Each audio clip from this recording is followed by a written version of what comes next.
this motherfucker hard as fuck.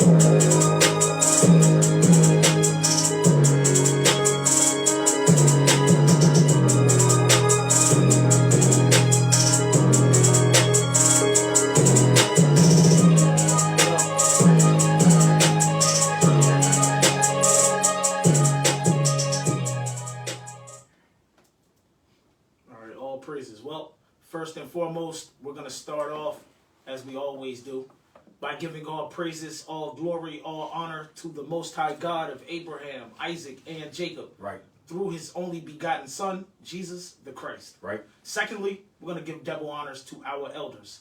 They rule well. They're counted worthy of double honors. They get their double honors. Facts though. Thirdly, lastly, but never least, I want to say Shabbat Shalom, Happy Sabbath. Greetings to all of the brothers and all of the sisters out there. My name is Priest Lithiel Ben Israel. And happy Sabbath. My name is Priest Ron Ben Israel. And we, as you know, we are with the holy nation of Israel, the straight gate of Israel. And we're back again with another lesson, another topic. But before we proceed any further, I want everybody out there to get your Bibles with the Apocrypha included. Also get your notebooks, get your pens, get your pencils, get your papers. Read along with us and take notes if it is in your spirit. Lord's willing, this will be an edifying lesson that I am going to entitle Imperial Rome and the Kingdom of Heaven. We're going to open up in Daniel chapter 7, Daniel's vision of the four beasts. But we're not going to talk about the four beasts in detail in this class. That's another class. A completely different class. But we are going to open up in Daniel 7. Start at verse 1. The book of Daniel, chapter 7, and verse 1. Read. In the first year of Belshazzar, king of Babylon. In the first year of Belshazzar, king of Babylon. Belshazzar, the king of Babylon here, was Nebuchadnezzar's grandson. Nebuchadnezzar's grandson. Matter of fact, go to, you got it in your Bible. Go to, I didn't put this in the class, but I'm going to bring it out anyway. Give me chapter 5 and read verse 2. The book of Daniel, chapter 5, and verse 2. Read. Belshazzar, whilst he tasted the wine, commanded to bring the golden and silver vessels which his father Nebuchadnezzar had taken out of the temple, which was in Jerusalem, that the king and his princes, his wives, and his concubines might drink therein. Read the annotation next to his father Nebuchadnezzar. Annotation number 2. Or grandfather. Or grandfather. Or grandfather. So Belshazzar was Nebuchadnezzar's grandson. His grandson. Read 7 and 1 again. The book of Daniel, chapter 7, verse 1. In the first year of Belshazzar, king of Babylon, Daniel had a dream and visions of his head upon his bed. Read. Then he wrote the dream. Then he wrote down the dream. Read. And told the sum of the matters. And he told the sum of the matters. He gave the summation of the matters concerning these visions in this dream in words. In words. Keep going. Daniel spake and said, I saw in my vision by night, and behold, the four winds of the heaven strove upon the great sea. Keep going. And four great beasts. And four great beasts. These four great beasts represent four great kingdoms. Four great Gentile kingdoms. Keep going.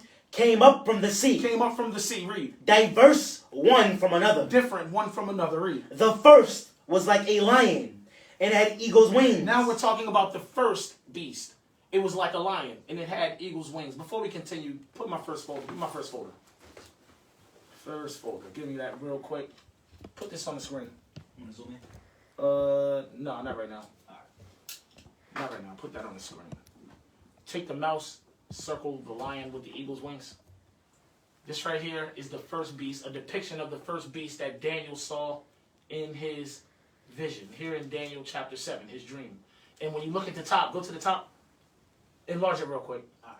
You see the first beast in Daniel 7, Babylon. The second beast will be Medes and Persian, or the Persian and Medes. The third beast, Greece. Fourth beast, last beast, Rome. Back out a little bit. Read. Keep this on the screen. Read that verse again. All right. Book of Daniel chapter 7 and verse 4. Uh-huh. The first was like a lion and had eagle's wings. Like what you see on the picture. You see the lion with the eagle's wings. It represented Babylon, ancient Babylon. Read. I beheld till the wings thereof were plucked. Read. And it was lifted up from the earth, and made stand upon the feet as a man, and a man's heart was given to it. That beast represents Babylon. Read. And behold, another beast, a second, Now he sees a second beast. Read. like to a bear, Like to a bear. and it raised up itself on one side, and it had 3 ribs in its mouth, and it had 3 ribs in the mouth of it, between the teeth of it. And they said thus unto it, Arise, devour much flesh. As you see on the screen, you got the bear. The bear with the 3 ribs in its mouth, raising itself up on one side. What does this bear represent? Persia, Media. The Persians and the Medes. Leave it like that. Enlarge it again like that. Go ahead and read again. Keep reading. Next verse. All right, verse 6. After this I beheld, and lo, another, This is the third beast. Read. like a leopard, Like a leopard. Read. which had upon the back of it 4 wings of a fowl. The beast had also 4 heads, and dominion was given to it. So like you see on the screen, you got a leopard with 4 heads and wings of a fowl. The leopard represented Greece. It represented Greece. Read the next verse. Verse 7. Uh-huh. After this I saw in the night visions, and behold, a 4th beast. And behold, a 4th beast. The 4th beast. Read. Dreadful and terrible, and strong exceedingly. Read. And it had great iron teeth. Uh-huh. It devoured and brake in pieces, and stamped the residue with the feet of it. And it was diverse from all the beasts that were before it. And it was different from all the beasts that came before it. Read. And it had 10 horns. And it had 10 horns. Now look at this right here on this illustration. You can see that they have this 4th beast depicted as some type of dinosaur or some type of monster with 10 horns. But the Bible does not describe the 4th beast as some type of monster or some type of dinosaur. That's not how the 4th beast was described to Daniel. Matter of fact, the 4th beast wasn't completely described to Daniel at all. But it was described to Esdras. It was described to Esdras. And it wasn't described as a dinosaur. Give me the book of 2nd Esdras chapter 12 and verse 10. The book of 2nd Ezra chapter 12 and verse 10. Read.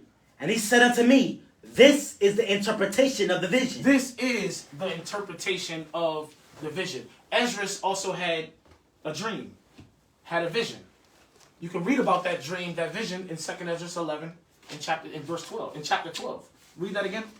And he said unto me, This is the interpretation of the vision. Read. The eagle, The what? The eagle whom thou sawest come up from the sea, The eagle whom thou sawest come up from the sea. Read. is the kingdom Is the kingdom which was seen in the vision of thy brother Daniel. which was seen in the vision of thy brother Daniel. That 4th beast that Daniel saw that wasn't expounded to him, that 4th beast was an eagle.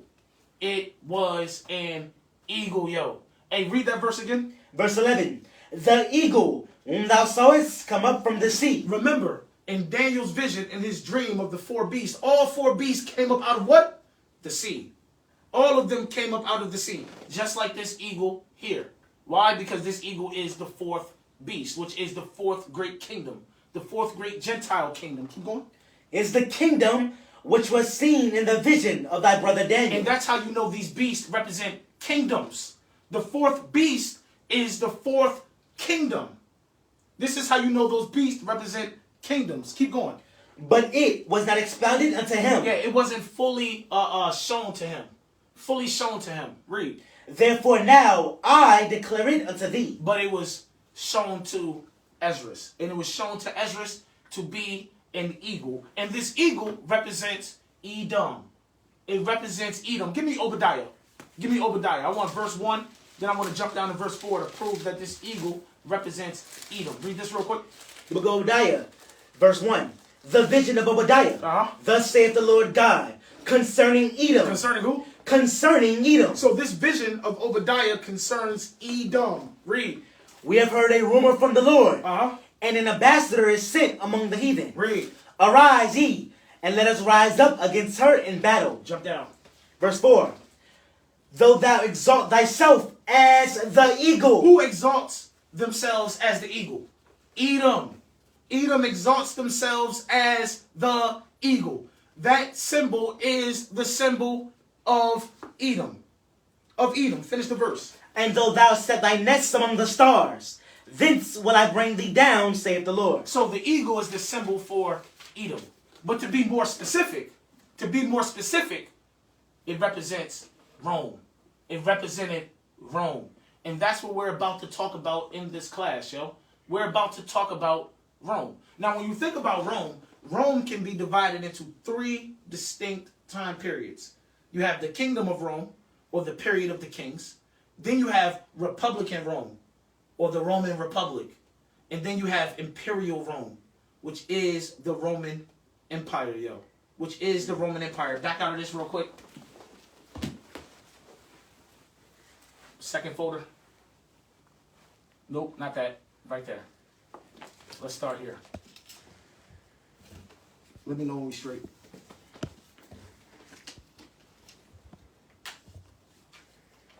Read that. The history of the Roman Empire can be divided into 3 distinct periods. Read. The period of kings, Also known as the Kingdom of Rome. Read. 625 to 510 BC. Read. Republican Rome, Republican Rome. The Roman Republic, or the Republic of Rome. Read. 510 to 31 BC. From 510 to 31 BC, circa. Read. And Imperial Rome, And Imperial Rome, which is the Roman Empire.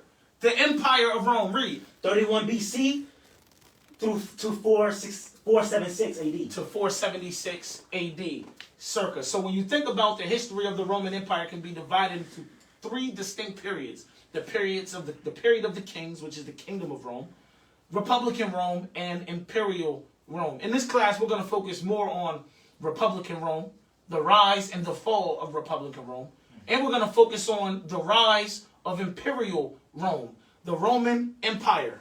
And we're going to talk about its fall just a little bit. Go over.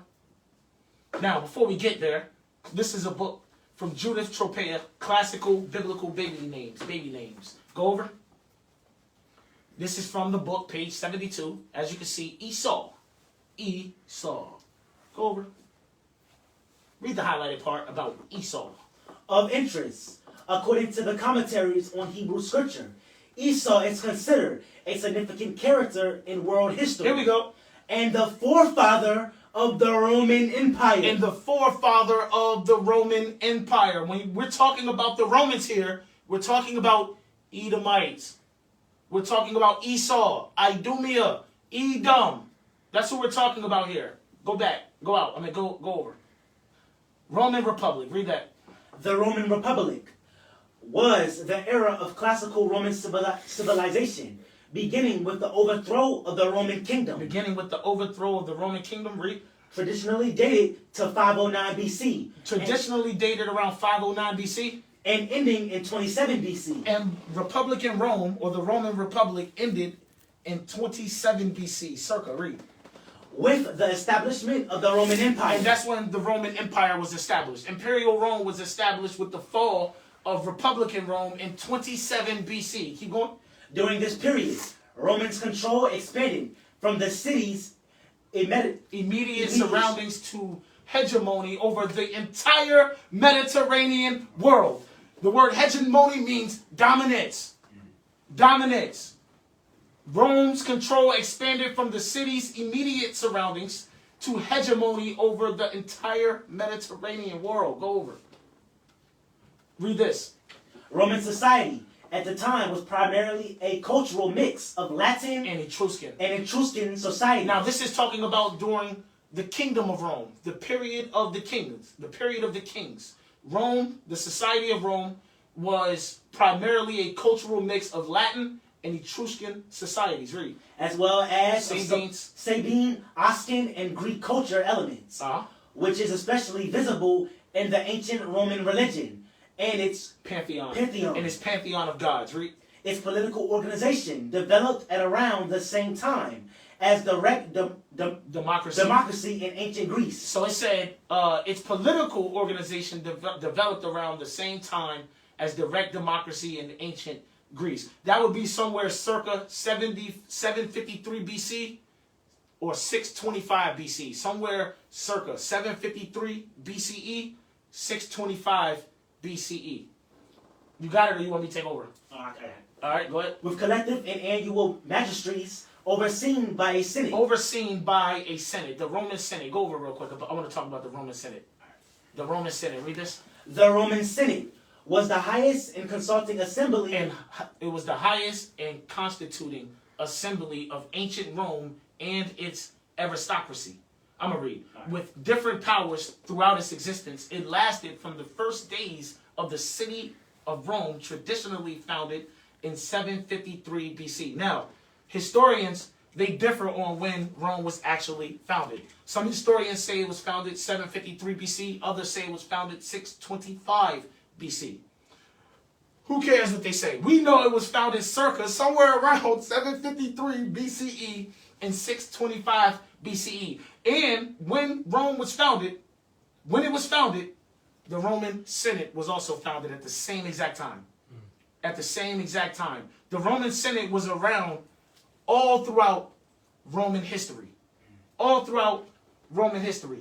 I'm going to pick right up here. It says, with different powers throughout its existence, it lasted from the first days of the city of Rome, traditionally founded in 753 BC, as the Senate of the Roman Kingdom, to the Senate of the Roman Republic, and Senate of the Roman Empire, and eventually the Byzantine Senate of the Eastern Roman Empire, existing well into the post-classical era and the Middle Ages. When it's talking about the Byzantine Empire of the Eastern Roman Empire, remember, towards the end of the Roman Empire, Rome was divided into two kingdoms. It was divided into Eastern Rome and Western Rome. Western Rome fell first. Eastern Rome, which was the Byzantine Empire, fell last. Lastly, 1453, around that time, during the Renaissance. During the Renaissance. Go over. Let's read this. 753 BC.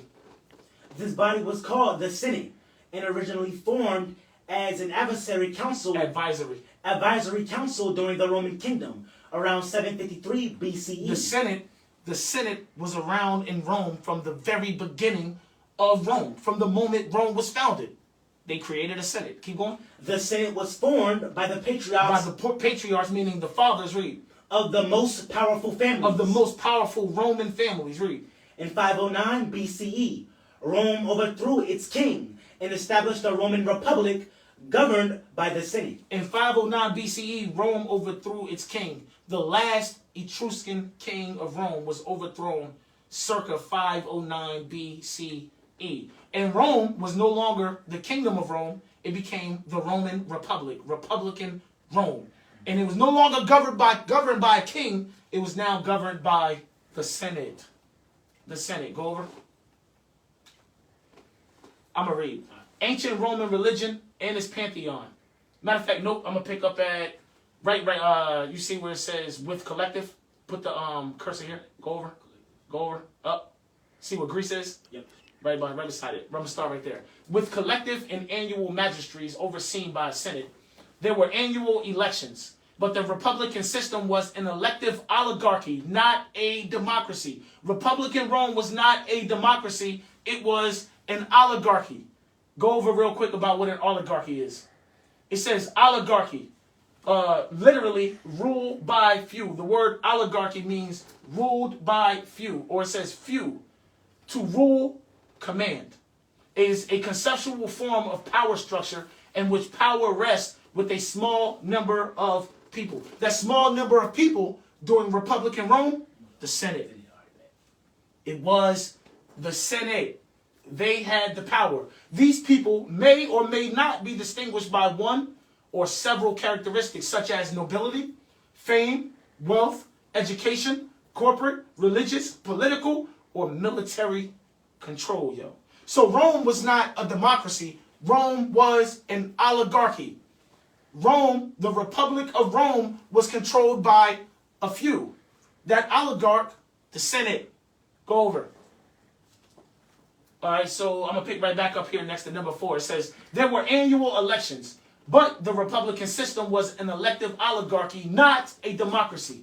A small number of powerful families, largely monopolized by magistrates, Roman institutions underwent considerable changes throughout the Republic to adapt to the difficulties it faced, such as the creation of pro-magistrates to rule its conquered provinces, or the composition of the Senate. Go over.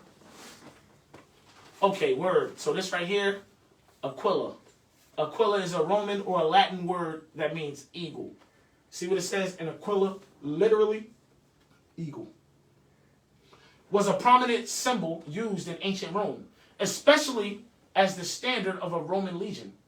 A legionary known as an aquilifer or what is it called again? Aquiliferi, the eagle bearer, carried this standard. Each legion carried one eagle. So the eagle was a prominent symbol used in ancient Rome, especially by the Roman legions, but not limited to just the Roman legions, as we'll show you in a minute. Go over. It said the eagle had quasi-religious importance to Roman soldiers. Far beyond being merely a symbol of his legion, to lose a standard was extremely grave, and the Roman military went to great lengths both to protect a standard and to recover it if it was lost. After the annihilation of 3 legions in the Teutoburg forest, the Romans spent decades retaliating for the defeat while also attempting to recover the 3 lost eagles.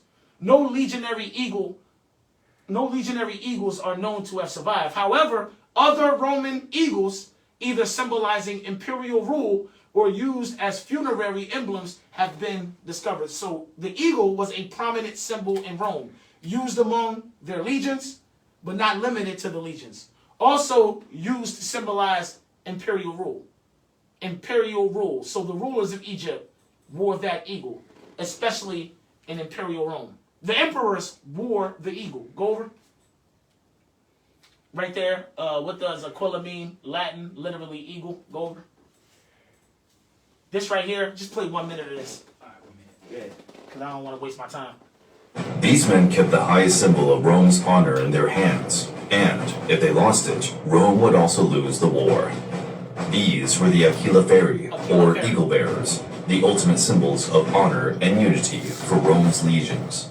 These men enjoyed an enviable position, as their responsibility to protect the eagle banner was both a matter of duty and personal status. The eagle, the legion's most prized badge, was set on a narrow trapezoidal base and hoisted on a tall pole. With its wings held high and a laurel wreath, the eagle represented not only the legion's identity, but also its invincibility. The Aquiliferi, besides their symbolic role, had a lofty status within the Roman ranks. They were graded just below the centurion. That's good enough. Yeah, that's good enough. I don't want to hear no more. Hey, go over. Oh, this right here, this movie right here is called The Eagle. It starred Channing Tatum. In this movie, the Roman Legion, his Roman Legion, loses their standard, that eagle symbol. Go over. And they have to do whatever they can to recover that eagle, man. Just like it said in that Wikipedia that we just read about the Aquiliferi. Yeah. Just like what we just read about the Aquiliferi. They literally made a movie about it. Now, I don't suggest anybody to watch it. It wasn't that good. But what I'm saying is they made a movie about it called The Eagle. Go back. That's the Roman symbol. The eagle. Go over. Look at the eagle of Rome. The Roman eagle. Go over. Now, by extension, we know that that eagle also represents the United States of America. Right. Which we know, which the Bible says, which the Bible calls Mystery Babylon the Great. The mother of all harlots, meaning the mother of the hookers and the hoes. Go over. And if you don't think that eagle represents America, go back. Go over. Look at your money. Look at your dollar bill. On the back of your dollar bill, what's that symbol? Eagle. The eagle. The eagle. But this class is not about the United States of America. This class is not about Mystery Babylon the Great. This class is about the rise and the fall of Republican Rome. This class is about the rise and the fall of Imperial Rome. So go out real quick. Go up to Rome. Folder Rome right there. Click that. Number 1.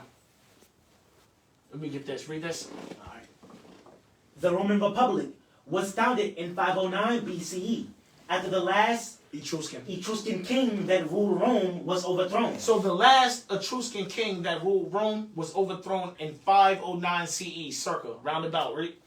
Rome's next government served as a representative democracy in the form of a republic. And the government in Rome became the Republic of Rome, yo. It became the Republic of Rome and served as a representative democracy in the form of a republic, because Rome wasn't actually a democracy. No, it was It was an oligarchy. It was an oligarchy. It was only ruled by few. So it wasn't truly a democracy. But keep going. In Italy, Well, initially. it's like Rome's wealthiest families and patriarchs. No. Well, Rome's wealthiest families, the patricians. The patricians in Rome were Rome's wealthiest families. The landowners, the rich. Those were the patricians. Read. The patricians held power, and only they could hold political or religious offices. Go over. All right, so BC, because it said 509 BC, BCE. So BC, read this, Common Era. All right. Common Era, and before the Common Era. Common Era and before the Common Era. Common Era is abbreviated CE. Before the Common Era is abbreviated BCE. Read.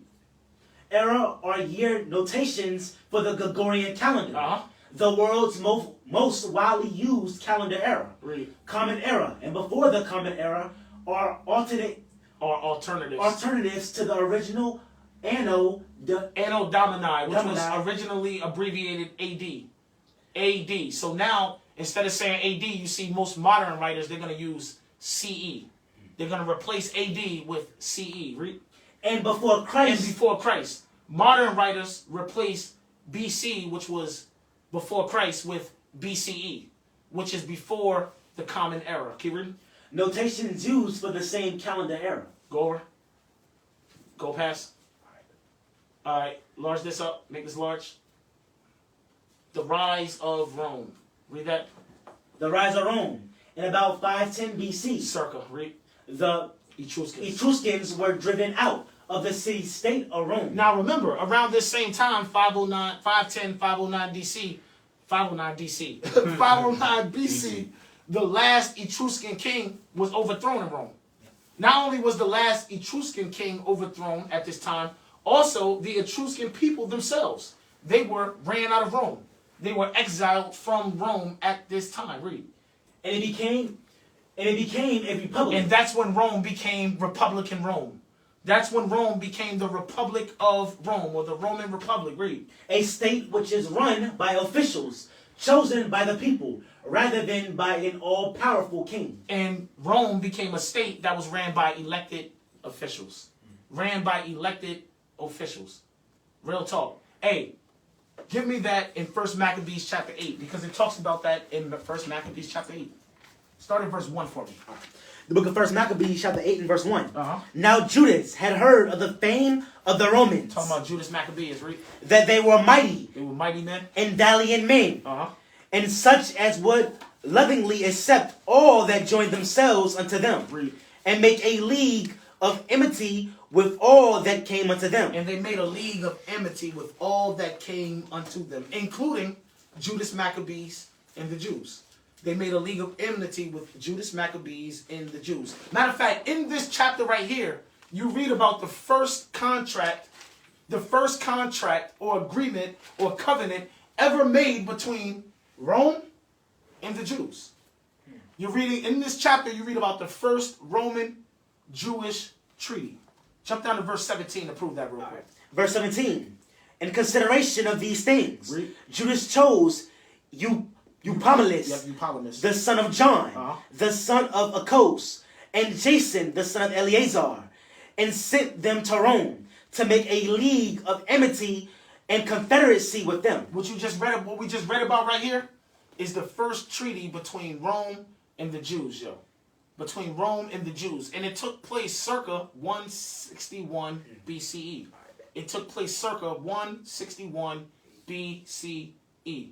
Jump over to verse 13 for me. All right, verse 13. Also that, when they would help to a kingdom, Uh-huh. those reigned. Whoever the Romans helped to a kingdom, they reigned, they ruled. Read. And whom again they displaced finally. And whoever they wanted to displace, they would displace. What this is saying is Rome was setting up kings and taking down kings. That's what this is saying. Rome was making kings and destroying kings. That's what this is saying. Kind of like what America does. But that's another story. Keep going. That they were greatly exalted. That they were greatly exalted. Rome became a world power. A superpower in the world, Joe. Read.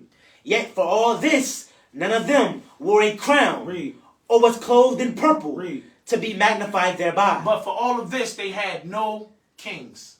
They had no kings. This was taking place during Republican Rome, during the time of the Roman Republic. This is when this was taking place, show. Real talk. Also, you might say, well, how do we know that? Well, remember, Republican Rome didn't end until what? 27 BC. Around 27 BC. This right here, this Roman Jewish treaty, took place around 161 BCE. So this is still during the time of Republican Rome. The Roman Republic. The Roman Republic. Keep reading. Verse 15. Moreover, how they had made for themselves a Senate house. Remember, Rome formed their Senate house from the very beginning of the establishment of Rome. Real talk. Keep reading. Wherein 320 men sat in council daily. Wherein a few, 320 men sat in council daily. Doing what? Consulting always for the people. Consulting always for the people. Read. To the end they might be well ordered. That they might be well ordered. Keep going. And that they committed their government to one man every year. And they committed their government to one man every year, yo. Every year, one man was elected and he ruled. And he ruled for 1 year. This man was called the consul. He was called the consul. We're going to talk about that in a second. Keep going. Who ruled over all their country. Who ruled over all their country. And that all were obedient to that one. And that there was neither envy nor emulation among them. The consul during this time was a man named Marcus Valerius Messala. It was a man named Marcus Valerius. He was the consul during this time in 161 BCE, during the time of the first Roman-Jewish treaty. Now after him, in 160 BCE, it was a man named Lucius Gallus. He was consul of Rome. You read about him here in the Maccabees. Give me that in chapter 15 and 16. The book of 1 Maccabees, chapter 15 and verse 16. Lucius, consul of the Romans. Lucius, consul of the Romans. This is Lucius Gallus. At this time, 161 BCE, circa, at this time, he was the Roman consul. Read it one more time and read it through. Lucius, consul of the Romans, unto King Ptolemy, greeting. Unto King Ptolemy, greeting. Unto King Ptolemy, greeting. Hey, go back to my folder. Go back to the folder. Go over. Yeah, right here. Matter of fact, go back. Oh, yeah, I'm at the bottom too. No, I don't want to read that. Go over real quick. Go over again. Go over again. Go over again. I want to read this first, and then we'll go back. Let me know when we're straight. We good? Read this for me real fast. Agreement with Rome and death. The Roman Jewish treaty was an agreement made between Judah Maccabee and the Roman Republic in 161 BCE. Around 161 BCE, read. According to 1 Maccabees 8 and verse 17 to 20. That's what we just read. That's what we just read. 1 Maccabees 8, 17 through 20 is the documentation of the first Roman Jewish treaty, which took place circa 161 BCE, right? And Josephus recorded this event as well, right? It was the first recorded contract between the Jewish people and the Romans. And it was the first recorded contract between the Jews and the Romans. You read about that in the Maccabees, 1 Maccabees. Go back real quick. Go over. Read this. Roman consul. A consul held the highest elected political office of the Roman Republic, 509 to 27 BC. So the highest elected office that one could obtain was the Roman consul. That was the highest elected office that one could attain. Read. And ancient Romans considered the consulship the highest level of the cursus. The cursus honorum. In its sending sequence of public offices to which politicians aspire. The politicians aspired to reach that office of Roman consul. Read. Consuls were elected to office and held power for 1 year. They held power for 1 year. Read. There were always two consuls in power at any time. There were always two consuls in power at any time. At any time. Now, these two consuls, when it's talking about they had power at any time, they only ruled for a year. But out of the year, they only had 6 months apiece. they only had 6 months apiece. So at any time, really, only one had the power. I'm going to prove that. Go over it. Read that real fast. Go over it. Read that to prove that. A consul was the highest elected political office of the Roman Republic, 509 BC to 27 BC. Romans considered the consulship the second highest level of the courses honorum, an extending sequence of public offices to which politicians aspired. After that, of the censor. After that, it was the censor, the office of censor. But that was not an elected office, right? Which was reserved for former consuls. In order for you to obtain the office of censor, you had to first be a Roman consul. You had to first have the office of Roman consul. If not, you can never be a censor. But keep reading. Each year, the Centurion assembly elected 2 consuls to serve jointly for 1 year term. The consuls alternate each month holding fasts. They alternated each month holding fasts, meaning taking turns to lead. Read. Taking turns leading. When both were in Rome, a consul's imperium, military power, extended over Rome and all its provinces. So it was the highest elected office you could have. It was given to 2 men, but they never ruled at the same time. Each man ruled each month. So you would have one consul that would rule in February. The next consul would rule in April. Then the other one would come back and rule in March. Then the next one would come back and rule in May. And then on and on and on until that year was done. Until that year was done. Go over. Go over again. Go up right here. Read this again. Enlarge it. In about 510 BC, the Etruscans were driven out of the city-state of Rome. So around 510 BC circa, the Etruscan people were exiled from Rome. Their king was overthrown. They were exiled, right? It became a republic. And that's when Rome became a republic. Republican Rome, right? A state which is run by officials chosen by the people rather than by an all-powerful king. Scroll down. Go up a little bit. Start at class warfare. Class warfare existed between the ruling class of the patricians. Remember, the patricians, those are the wealthy, the elites among Rome. The Roman elites, read. Who had inherited their land. And the plebeians. Or the masses. That's dealing with the common Roman citizen. Just the ordinary, regular Roman citizen. They were considered plebeians, read. The latter were peasants. The latter were peasants. So the plebeians, the common citizen, the ordinary Roman citizen, even the free one, was considered a peasant. Read. Workers. And those would be your workers. Like your blue-collar workers. They considered them peasants in Rome. Read. And traders. And traders. Those who worked in retail.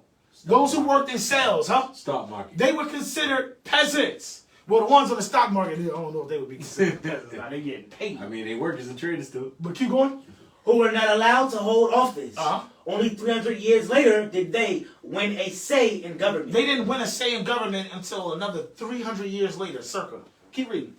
At first, the typical Roman citizen was a peasant with a small farm. These farmers benefited from a suburb climate and rich land. From a superb climate and rich land. Read. Around 200 BC, big estates owned by townsmen grew up these large farms.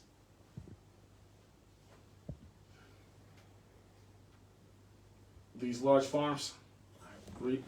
Relied on slave labor. They relied on slave labor. Read. To grow highly profitable crops of grain. Make sure everything can be seen in the camera, y'all.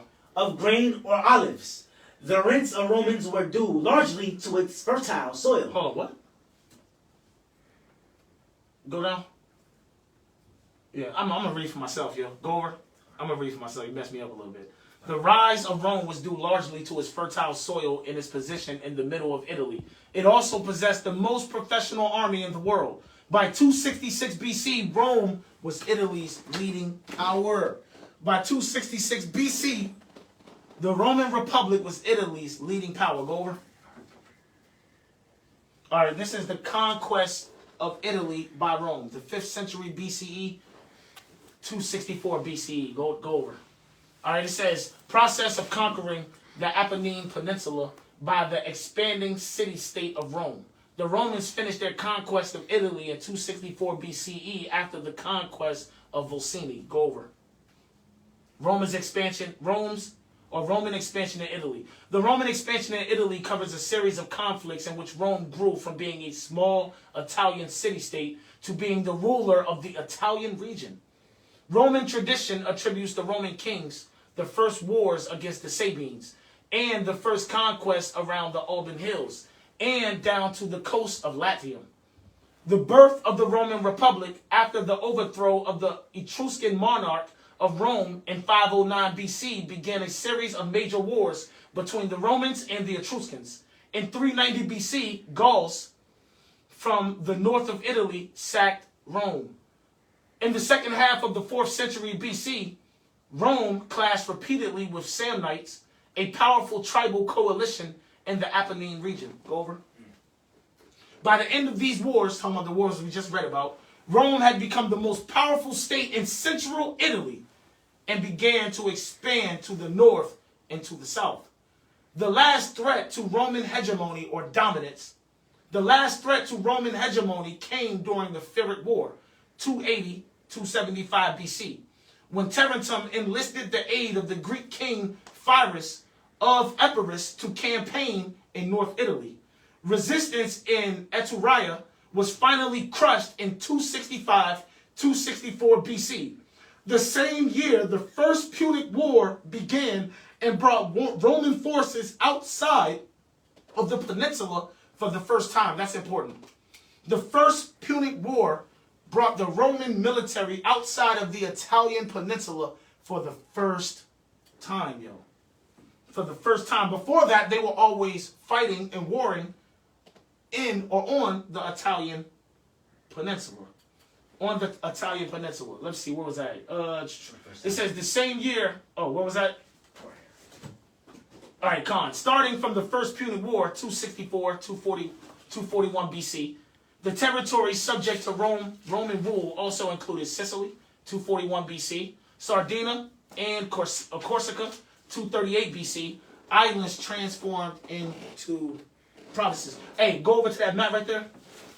See that map? You see all that line? No, don't watch it right now. Don't watch it. You see, just go over to the land bridge, the land. Go up and down it. That's the peninsula that it's talking about. That's the peninsula. Remember, a peninsula is a body of land that is mostly surrounded by water. Like Florida, for example. For those who are in the United States of America, think about Florida. Florida is a peninsula. It is a peninsula. Go over. Now, that map we were just looking at is the Roman expansion in Italy from 500 BC to 218 BC. Go over. Enlarge the map for me. Enlarge the map. Scroll down. Scroll down. Look at that. You see where it says territories of Rome and her allies? Goes from the dark red to the yellow all the way down at the bottom. So from 500 BCE to 218 BCE. Go up. You see the darkest red right there where it says Rome? The darkest red? See that little circle right? No, that's outside of it. Just the darkest red is on the inside. You don't see it at all? It's the darkest red. It's right here. It's right there. Yeah, the darkest red. Yeah, that's the darkest red right there. That's the territory that Rome controlled during the kingdom of Rome, during the period of the kings. That's what they controlled during the period of the kings. Now, everything else that you see outside of that right there, that's what Rome conquered during Republican Rome. From 500 BCE to 218 BCE, this is what Republican Rome conquered. They conquered this peninsula right here. Scroll up. All the way up. All the way up to the north. And then you see they got the islands as well. You see the first two islands? Go over. Go back to the islands. Go down. See those islands, the small ones, the major islands? Go down. They got another one. And right there as well.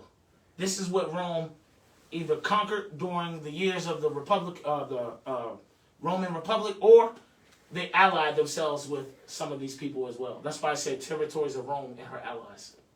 All right, go over. Read this real quick. In 500 BC, Rome was a minor city-state on the Italian peninsula. That's what we saw on the map. Go back to the map. Go back to the map. Enlarge it again. In 500 BC, go back to the darkest spot, the darkest red. That's what Rome was during the kingdom of Rome. That's what Rome was during the period of the kings. It was just a small kingdom a small kingdom on the coast of the Italian peninsula. Go over. Read that again. In 500 BC, Rome was a minor city-state on the Italian peninsula. By 200 BC, But by 200 BC, though, read. the Roman Republic had conquered Italy. They had conquered Italy. They had conquered the Italian peninsula. Go back real quick. Go back to the map. Look at the Italian peninsula. By 200 AD, by 218 AD, look at all of the Italian peninsula that Rome had conquered and brought under its control. This was all done by 200 BCE. Go back over. Read it one more time. In 500 BC, Rome was a minor city-state on the Italian peninsula. By 200 BC, the Roman Republic had conquered Italy. And over the following 2 centuries... And over the following 200 years, for the next 200 years, read. It conquered Greece. They conquered Greece. And Spain. They conquered Spain. The North African coast. They conquered the North African coast. Much of the Middle East. Much of what we know as the Middle East. Modern-day France. Modern-day France, which was ancient Gaul. Ancient Gaul is modern-day France. They conquered that too. Read. And even the remote island of Britain. And even the remote island of Britain. So for 200 years, the Roman Republic was conquering Greece, Spain, etc. Let's talk about Greece. Go over. When was Greece first conquered? Read that. The Greek peninsula came under Roman rule during the 146 BC conquest of Greece after the Battle of Corinth. Go over. Oh, Corinth. No, Corinth. All right, Corinth. Read. Greece in the Roman era describes the Roman conquest of the territory of the modern nation-state of Greece, When it's talking about Greece, it's talking about the mainland of Greece, read. as well that of the Greek people, Which would include also the people of Greece, read. and the areas they inhabited and ruled historically. It covers the periods when Greece was dominated first by the Roman Republic. So Greece was first conquered and then dominated first by Republican Rome, the Roman Republic, read. And then by the Roman Empire. And then they were dominated by Imperial Rome, the Roman Empire, read. And the history of Greece, the Roman era began with the Corinthian defeat in the Battle of Corinth. With the Battle of Corinth, read. In 146 BC. Uh-huh. However, before the Achaean War, Yeah, the Achaean War, read.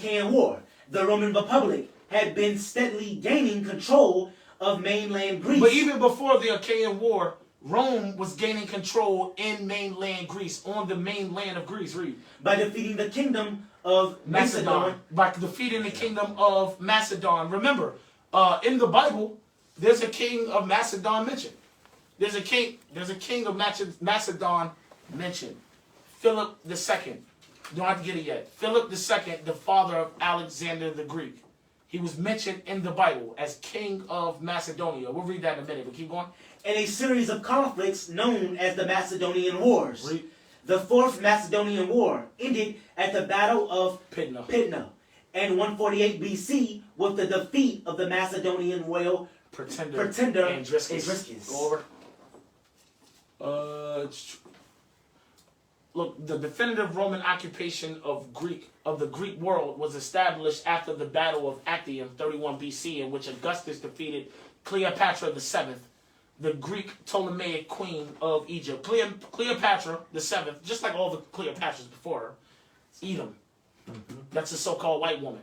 She is a descendant of Ptolemy. Ptolemy, one of Alexander the Greek's 4 generals.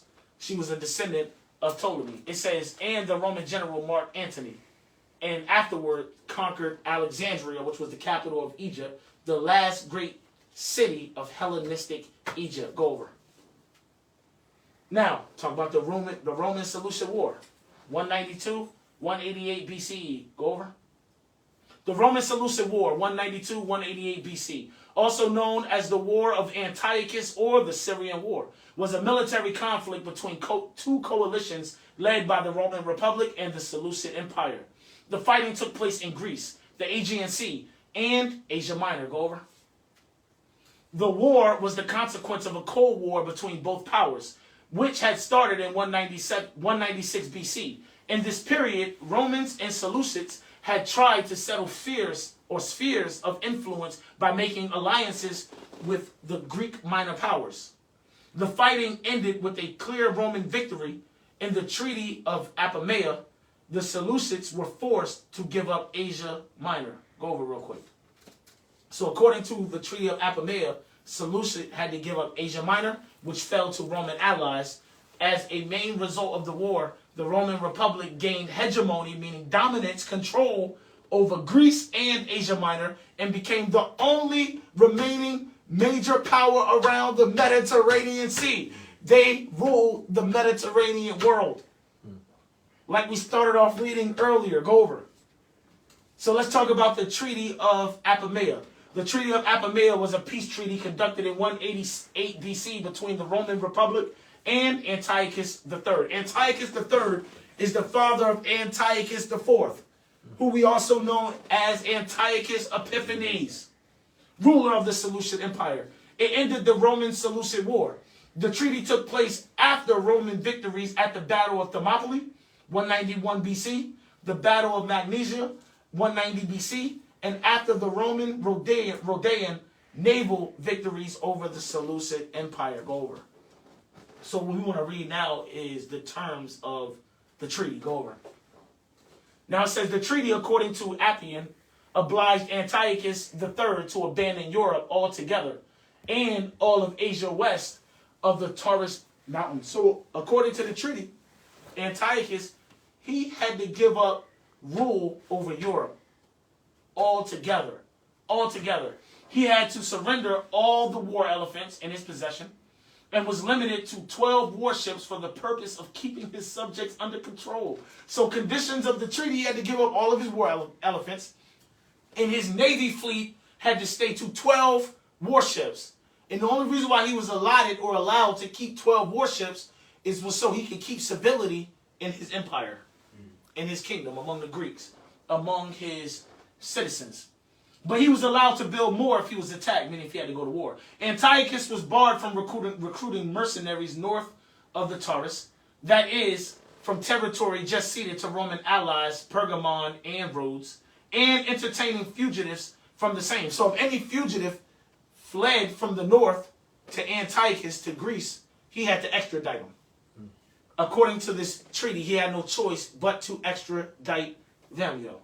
Real talk. It's like today, like a lot of foreign countries, a lot of black people don't know this, so you like to commit crimes, but I'm going to run to Mexico. I'm going to run somewhere. A lot of you don't know this. America has deals with a lot of foreign countries to extradite your black ass if you commit a crime. The same way they did in Rome. It says Antiochus had to give 20 hostages whom the Roman consul would select. The hostages should be changed every third year except the son of Antiochus, yo. So Antiochus III, per conditions of this treaty, the Treaty of Apamea, he had to deliver 20 hostages to Rome. And among those hostages included his own son.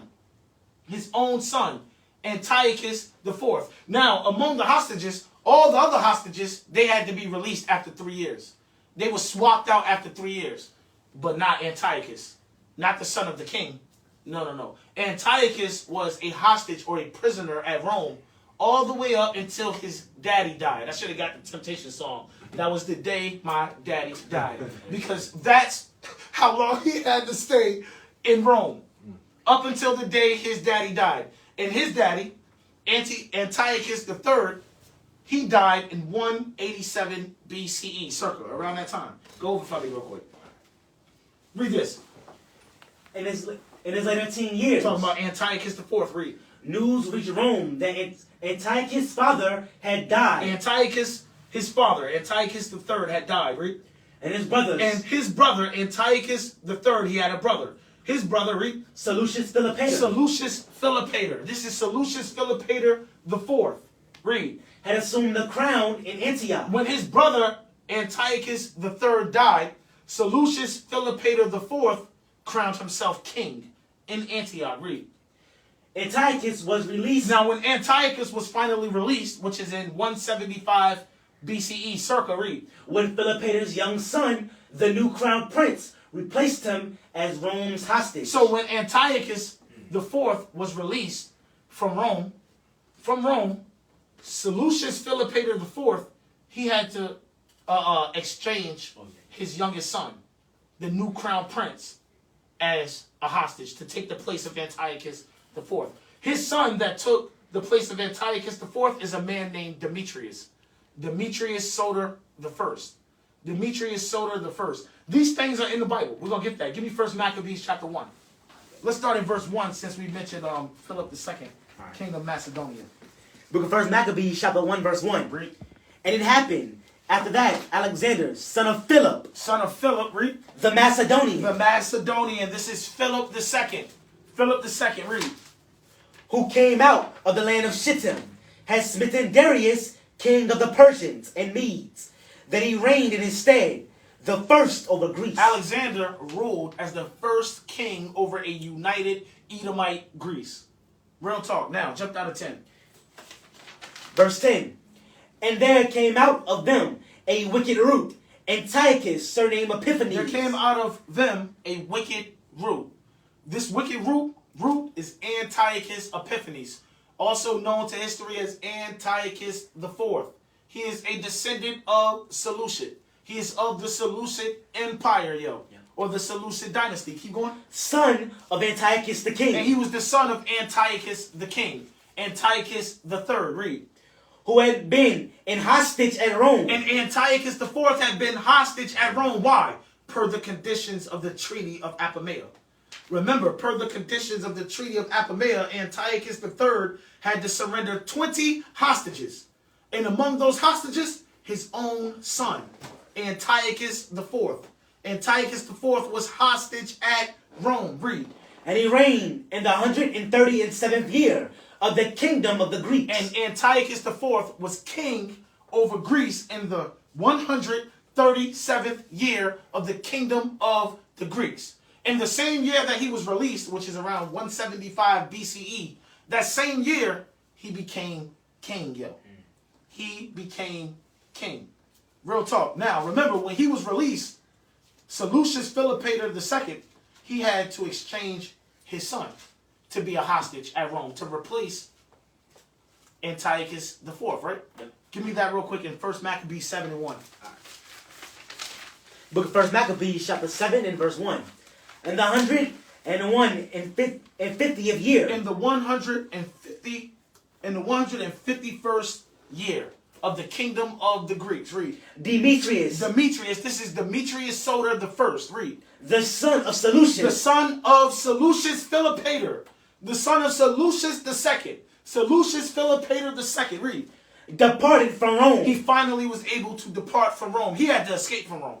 Now, why was he in Rome? Because he was hostage in Rome.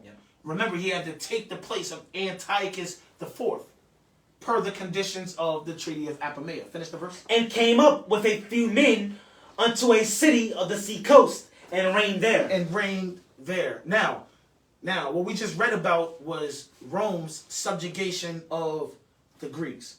But not only did Rome subjugate Greece and the Greeks, Rome subjugated the known world, the Mediterranean world, the coast of North Africa. You know what I'm talking about? Parts of the Middle East, modern day France, the earth, Give me 2 Ezra chapter 11 and verse 40. The book of 2 Ezra chapter 11 and verse 40. And the fourth came. Talking about the fourth beast, which is the eagle. Read. And overcame all the beasts that were past. And overcame all the beasts before it. Read. And had power over the world. It had power over the world. Power over the world. Read. With great fearfulness. And over the whole compass of the earth. With much wicked oppression. And so long time dwelt he upon the earth with deceit. Jump up to verse 1. Give me verse 1 and then we're going to jump down to 5. The book of 2 Ezra chapter 11 verse 1. Then saw I a dream, and behold, there came up from the sea an eagle. He said, I saw a dream, and behold, there came up from the sea an eagle. What does this eagle represent in this dream? Rome. It represents Rome. Keep going. Which had 12 feathered wings. And 3 heads. So this eagle has 3 heads and 12 feathered wings. Jump down to 5. Verse 5. Moreover, I beheld, and lo, the eagle flew with her feathers. This eagle that had 3 heads and 12 feathered wings flew with her feathers, read, and reigned upon earth. and ruled upon the earth, read, And over them that dwelt therein. and over them that dwelled in the earth, read. And I saw that all things, No, some things. that all things under heaven were subject unto her. Uh-huh. And no man spake against her. No, not one creature upon earth. No, not one creature upon earth. Why? Because Rome ruled. Rome ruled. Real talk. They ruled in Greece. They ruled in North Africa, the coast of North Africa, ruled in parts of the Middle East. They also ruled in Palestine. They also ruled Jerusalem. Real talk, next folder. Let me get my next folder.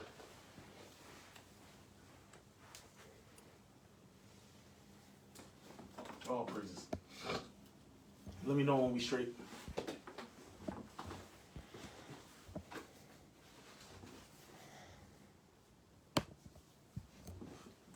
Book from Babylon to Timbuktu. Go over. Go over again. Enlarge that. Alright. That good. Can it be seen? Read the highlighted part. In the year 65 BC, the Roman armies under General Pompey captured Jerusalem. In 70 AD. Hold on. Read it one more time. In the year 65 BC. In the year 65 BC, around 65 BC, read. The Roman armies under General Pompey captured Jerusalem. The Roman armies under General Pompey captured Jerusalem. The Roman armies under General Pompey captured Jerusalem around 65 BCE, yo. Keep going. In 70 AD. In 70 AD, General Vespasian and his son Titus put an end to the Jewish state. because they destroyed Jerusalem and the temple, putting an end to the state of the Jews, read. With great And slaughter. they did it with great slaughter, read. During the period of the military governors of Palestine, many outrages and atrocities were committed against the residue of the people. During the period from Pompey to Julius, it has been estimated that over 1 million It has Jews been estimated that over 1 million Jews, read, fled into Africa, fled into Africa, read, fleeing from Roman fleeing persecution from Roman persecution and slavery. and slavery, read. The slave markets were full of black Jewish slaves. The slave markets were full of black Jewish slaves. But what I wanted the most out of here was General Pompey's capture of Jerusalem in 65 BC circa. Go over. Siege of Jerusalem, 63 BC. Read this for me. The siege of Jerusalem, 63 BC, occurred during Pompey the Great's campaigns in the east shortly after his successful collusion of the third Shortly War. after his successful conclusion of the Third Mithriatic War, Pompey had been asked to intervene in a dispute over inheritance to the throne of the Hasmonean kingdom, which turned into a war between Hyrcanus II and Aristobulus II. You know what's sad about this? What's sad about this is you have 2 black men here going to a Caucasian, a white man, an Edomite, to establish a dispute that they have regarding the throne, regarding the kingship. Hyrcanus II and Aristobulus II are the grandchildren of John Hyrcanus I, the great-grandsons of Simon Thassi. Simon Thassi, that's who these brothers are, yo. And these brothers had a dispute on who would be king after their mother died. After their mother died, they were disputing, fighting, warring over the throne. Over the throne. And guess who they went to settle their problems? Edom. Edom. In the black man's eyes, the mighty white man. That's who they went to. Keep reading. His conquest of Jerusalem, however, spelled the end of Jewish independence. But Pompey's conquest of Jerusalem spelled the end of Jewish independence. Before that, the Jews experienced over 100 years of independence. Over a century of independence before this right here.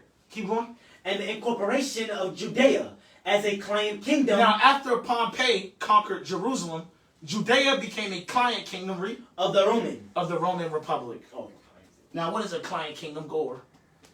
A client state. This is another way to say a client kingdom. A client kingdom is a client state. I'm going to read it. A client state in international relations is a state that is economically, politically and or militarily subordinate to another more powerful state called the controlling state. When General Pompey sieged and captured Jerusalem circa 65 BC, 63 BC, Jerusalem, Judea became a client state. A client state. A state that was subordinate economically, politically, and militarily to a more powerful state, the controlling state, which became the Roman Republic. A client state may be a client state may variously be described as a satellite state, associated state, dominion, condominium, self-governing colony, neo-colony, protectorate, vassal state, puppet state, and tributary state. And if you're familiar with Bible history, you know that's exactly what Judea became. A tributary state, yo. A client state, go over. History of Jerusalem. I don't want this, go over. Go over. We're going to go into classical antiquity, so go over. Just go over for me. Nope, we're not going to do Hellenistic period, over. We're going to read the Hasmonean period. It says, as a result of the Maccabean revolt, Jerusalem became the capital of the autonomous and eventually independent Hasmonean state, which lasted for over a century. For over a century, over 100 years, the Jews had independence then. Independence, damn. After Judah's death, talking about Judas Maccabeus, his brother Jonathan Appius and Simon Thassi were successful in creating and consolidating the state. They were succeeded by John Hyrcanus, Simon's son. John Hyrcanus right here is John Hyrcanus I. He was the son of Simon Thassi. Leave this on the screen. Give me 1 Maccabees 13 in the last verse, because it tells you that right here in the Bible as well. 1 Maccabees 13, last verse. Book of 1 Maccabees, chapter 13, verse 53. And when Simon saw that John, his son, was a valiant man, he made him captain of all the host, and he dwelt in Gazara. This Simon right here is Simon Thassi. His son, John Hyrcanus I, yo. John Hyrcanus I. He was a valiant man, yo. A valiant man. So back to the screen, it says, they were succeeded by John Hyrcanus, Simon's son, who won independence, enlarged Judea's borders, and began minting coins independently. Hasmonean Judea became a kingdom and continued to expand under his sons, King Aristobulus I, and subsequently Alexander Jannaeus. King Aristobulus I and Alexander Jannaeus, these were the sons of John Hyrcanus I. Aristobulus I, he was John Hyrcanus I's oldest son. So he was named king first. But he didn't rule for that long. He only ruled for like a year or something. Then he died, and his younger brother, Alexander Jannaeus, became king in his stead. When his widow, Salome Alexandra, died in 67 BCE, her sons, Hyrcanus II and Aristobulus II, these are the sons of Alexander Jannaeus. Hyrcanus II and Aristobulus II, they are the sons of Alexander Jannaeus. So they are John Hyrcanus I's grandsons. Yeah. His grandsons. It says, Hyrcanus II and Aristobulus II fought among themselves over who would succeed her. In order to resolve their dispute, the parties involved turned to Roman General Pompey, dumb as hell, who paved the way for a Roman takeover of Judea. This is why the Bible says, never trust your enemies. Don't set them near you. That's what the Bible says. Because don't it say they're going to look to overthrow you? Oh, yeah. Don't it say something like that? Yeah, right. Get that real quick. It's not in the class, but it just popped in my mind. Sirach chapter 12. I just want to read it real fast. Sirach chapter 12, and let's start at 10. All right, verse 10. All right. Book of Sirach 12, verse 10. Never trust thine enemy. Never trust your enemy, read. For like as iron rust. Iron is sure to rust. So is his wickedness. So your enemy is sure to show you his wickedness. Jump down to verse 12. Verse 12. Set him not by thee. Do not set your enemy next to you, near you, by you. Read. Lest when he have overthrown thee. Lest when he have overthrown thee. This is what happened to John Hyrcanus II. He set his enemy, the Edomite, Pompey, next to him. He was eventually overthrown by the same man he put next to him. His enemy, that Edomite, Pompey. Keep going. He stand up in thy place. He stands up in your place. Neither let him sit at thy right hand. Don't put his ass at your right hand. Read. Lest he seek to take thy seat. Because he's going to seek to take your seat. That's what happened to John Hyrcanus II. Read. And thou, at the last, remember my words, and be pricked therewith. Your ass going to be hurt when you see that this is true, a true proverb. Your heart going to be broken. Go over. It says, Pompey supported Hyrcanus II over his brother Aristobulus II, who then controlled Jerusalem. So Aristobulus II was the king, and he controlled Jerusalem. Him and his brother were fighting for control, for the kingship. And the city was soon under siege. Upon his victory, talking about John Hyrcanus II, Pompey desecrated the temple by entering the Holy of Holies. Soon as John Hyrcanus II got his victory over his brother with the support of Rome, Pompey said, I don't respect you. And he desecrated the temple and the Holy of Holies, which could only be done by the high priest. Hyrcanus II was restored as high priest, but stripped of his royal title. Yo, remember, he was the son of a king, which means he was a prince. He was a prince, but he was fighting for the throne. But he never got what he was fighting for. He never got what he was fighting for. Even though he got the victory, he won. Pompey had something else in mind. Pompey had something else in mind. Pompey said, you can be high priest. No more royal title for you, though.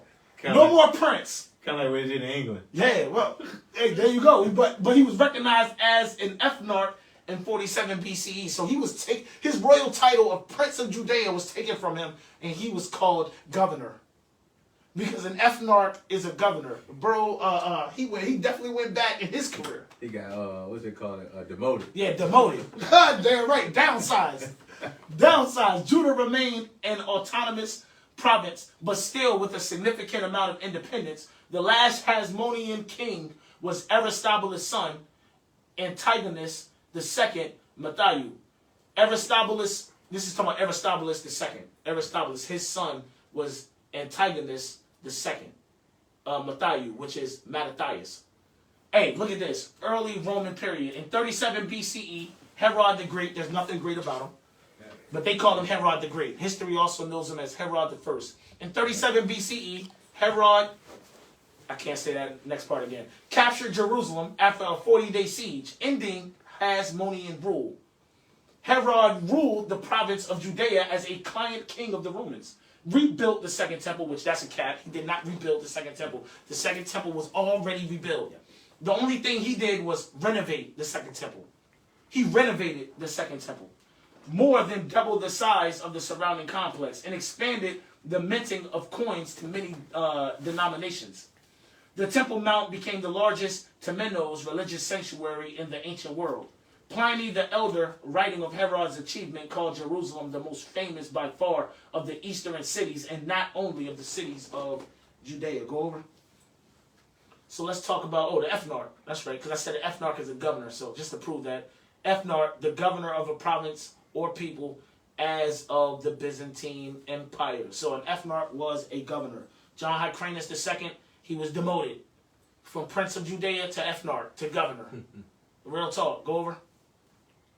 Okay, Antigonus Mattathias II. Antigonus Mattathias II. Antigonus Mattathias II, also known as Antigonus the Hasmonean, died 37 BCE. Was the last Hasmonean king of Judea. He was the son of the king Aristobulus II of Judea.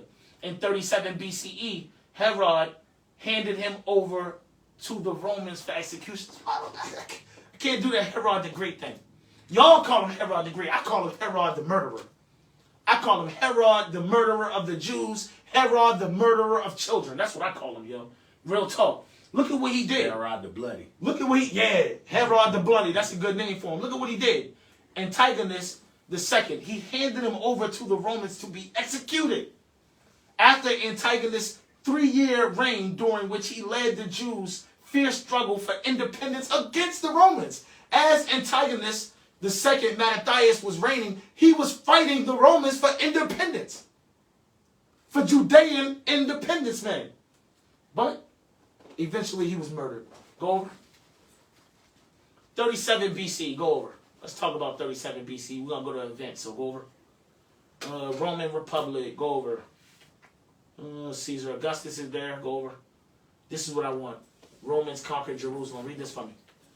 Romans conquered Jerusalem from the Parthians. Herod became king of Judea, and Ananias is installed as high priest. So in 37 BCE, Herod the first was made king in Judea. Yo, read.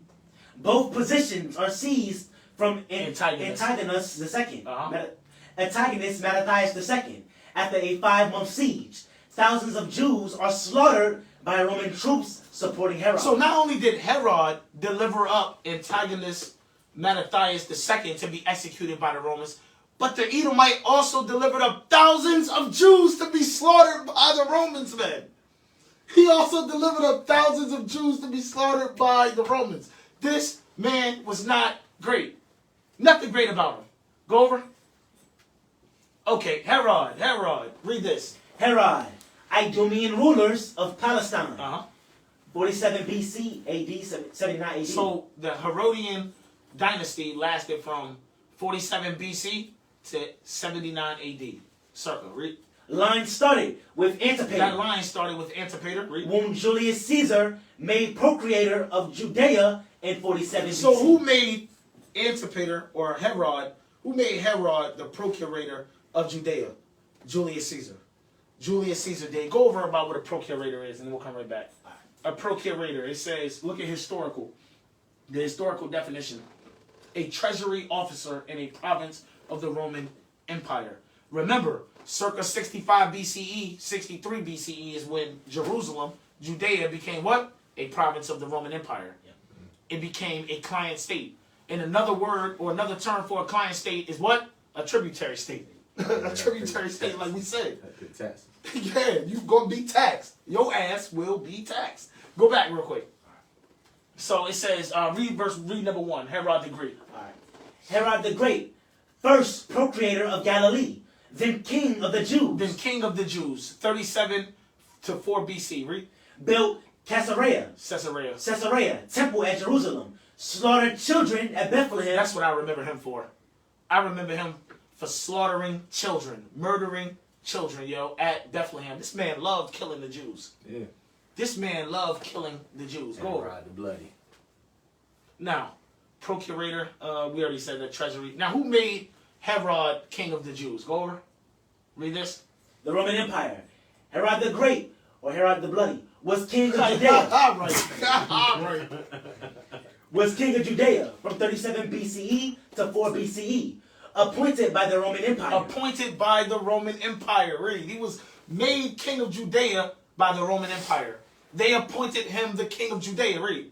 After its senate equipped him with an army to fight off a Parthian invasion. Prior to the invasion, he had been governor of Galilee since 47 BCE. So who set up Herod the Bloody as king of Judea? The Roman Empire. Specifically, the Senate. The Roman Senate. That's who set the Edomite up as king of Judea. Give me that real quick in Luke chapter 1 and verse 5 about Herod the Bloody being king of Judea. Yo. The book of Luke chapter 1 and verse 5. There was in the days of Herod, the king of Judea, a certain priest named Zacharias. Read it one more time. There was in the days of Herod. There was in the days of Herod. This is Herod the first. Herod the Bloody. Read. The king of Judea. The king of Judea. In these days, he was king of Judea. And who made him king? The Roman Empire. The Roman Senate. That's who made him king. Read. A certain priest named Zacharias, of the course of Abiah. And his wife was of the daughters of Aaron. And her name was Elizabeth. Give me Matthew 2 and 1. Matthew 2 and verse 1. The book of Matthew chapter 2 and verse 1. Now when Jesus was born in Bethlehem of Judea, in the days of Herod the king. In the days of Herod the king. Herod the first. Herod the Bloody. He was king of Judea. Read. Behold, there came wise men from the east to Jerusalem. There came wise men from the east of Jerusalem, yo. So we reading and showing you that Herod was named the king of Judea. Now give me the book of Matthew chapter 11 and verse 12. The book of Matthew chapter 11 and verse 12. And from the days of John the Baptist. And from the days of John the Baptist, and even before the days of John the Baptist. But, read it again. And from the days of John the Baptist. From the days of John the Baptist. Unto now, the kingdom of heaven suffereth violence. He said, even until now, the kingdom of heaven suffereth violence. Read. And the violent take it by force. Now, before we continue, give me 1 Chronicles 28 and verse 5. What is the kingdom of heaven? What is the kingdom of God? What is the kingdom of the Lord, Joe? What is it? 1 Chronicles 28 and 5. The book of 1 Chronicles chapter 28 verse 5. Uh-huh. And of all my sons, for the Lord hath given me many sons. This is David speaking. David had a lot of children. He had a lot of sons, many sons. The Lord gave him many of them, read. He hath chosen Solomon. But out of all of his sons, the Lord only chose Solomon, read. My son, to sit upon the throne of the kingdom of the Lord. To sit upon the throne of the kingdom of the Lord, which is? Over Israel. Which is Israel.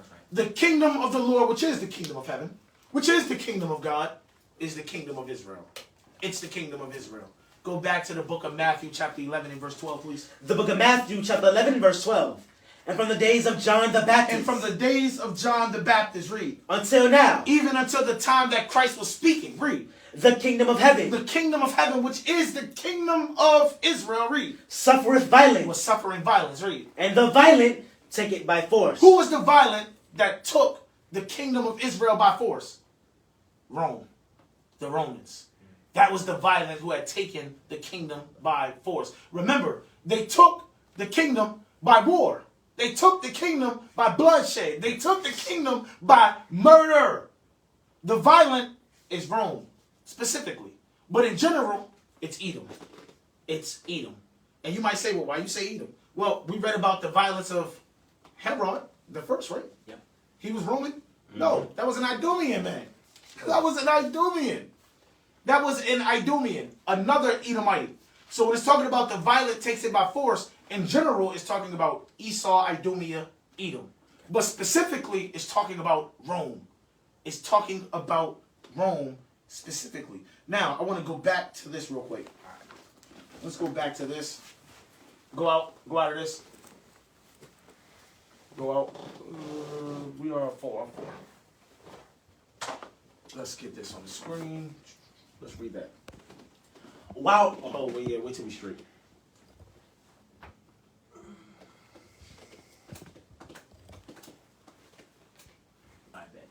While Rome continued to be governed as a republic for another 50 years, the shift to imperialism began to materialize in 60 BC. The shift to imperialism began to materialize in 60 BC.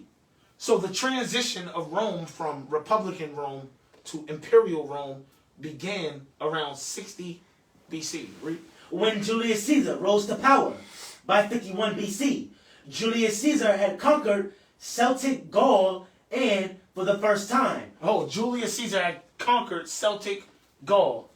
Remember, modern day Gaul is France. So Julius Caesar conquered what we know today as modern day France. Keep going. And for the first time, Rome's borders had spread beyond the Mediterranean region. And for the first time, Rome's borders spread beyond the Mediterranean world, Joe.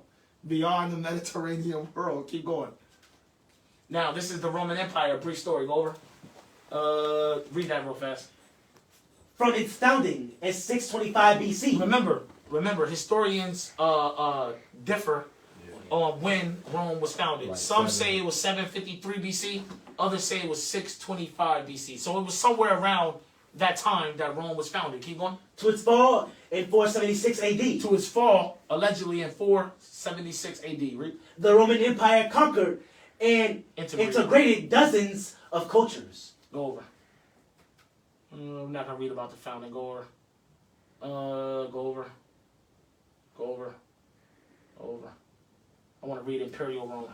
First paragraph. Rome's imperial period was its last, beginning with the rise of Rome's first emperor in 31 BC. Hey, stop. Who was Rome's first emperor? Augustus Caesar, also known to history as Octavian. Go over.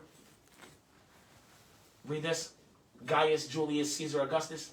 Gaius Julius Caesar Augustus, born Gaius Octavius, 23 September 63 BC, 19th August AD 14. That's when he died. Also known as Octavian, was the founder of the Roman Empire. Was the founder of the Roman Empire? He reigned as the first Roman emperor from 27 BC until his death in 14 AD. Go over.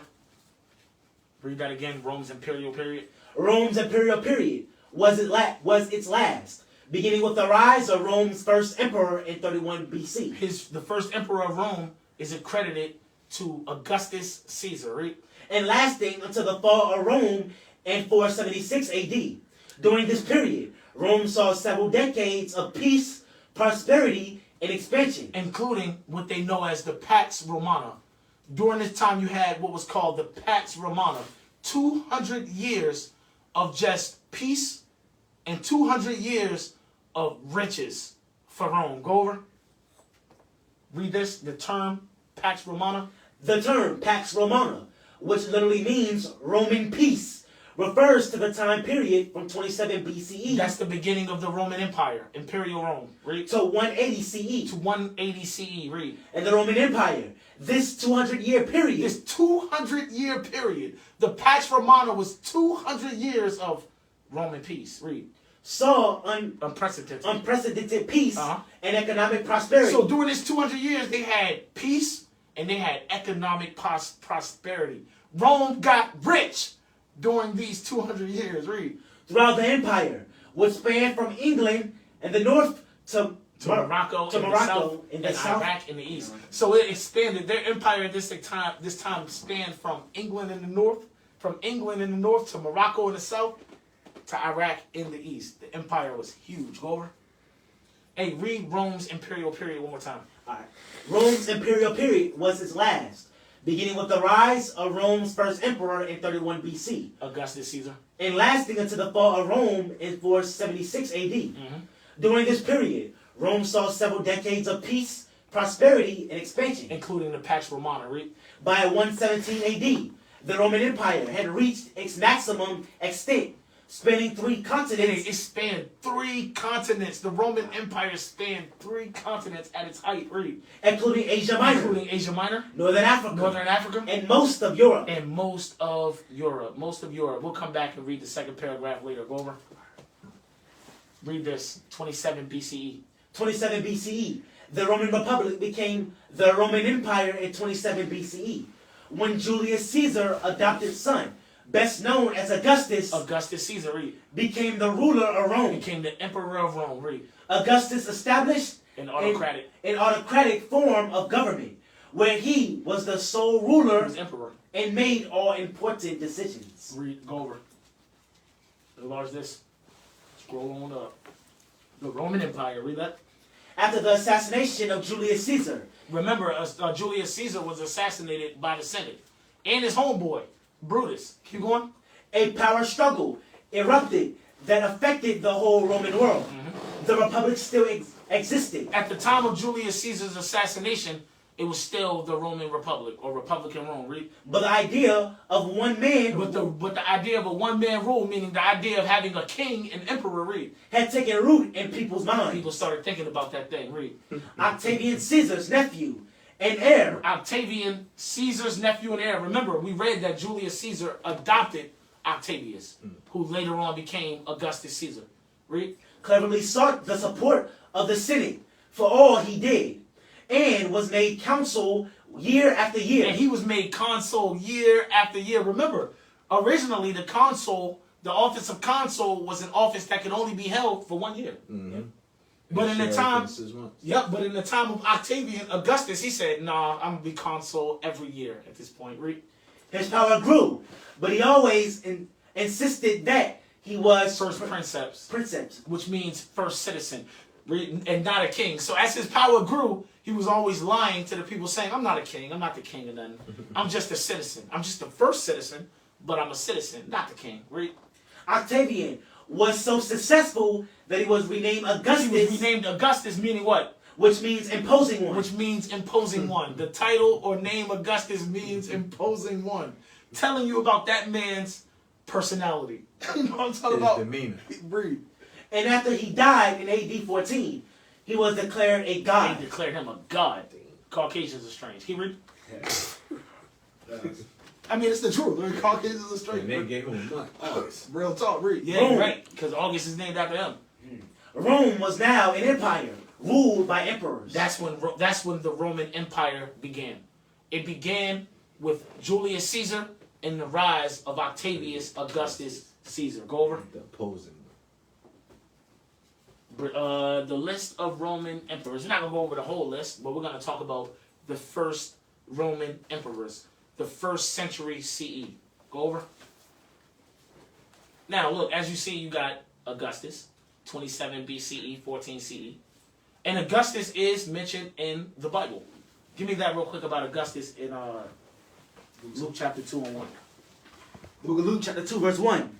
And it came to pass in those days that there went out a decree from Caesar Augustus. From Caesar Augustus. So in these days, Caesar Augustus was emperor of Rome. He was the emperor of Rome. He was the emperor of Rome in the time of Christ's nativity. In the time of the birth of Jesus Christ, Caesar Augustus was the emperor. Read it again. And it came to pass in those days that there went out a decree from Caesar Augustus that all the world should be taxed. You know how he could tax all the world? Because he had power to tax all the world. They ruled the world. That's how he was able to tax the world. But keep going. And this taxing was first made When when Cyrenius was governor of Syria. Keep going. And all went to be taxed, everyone into his own city. Uh-huh.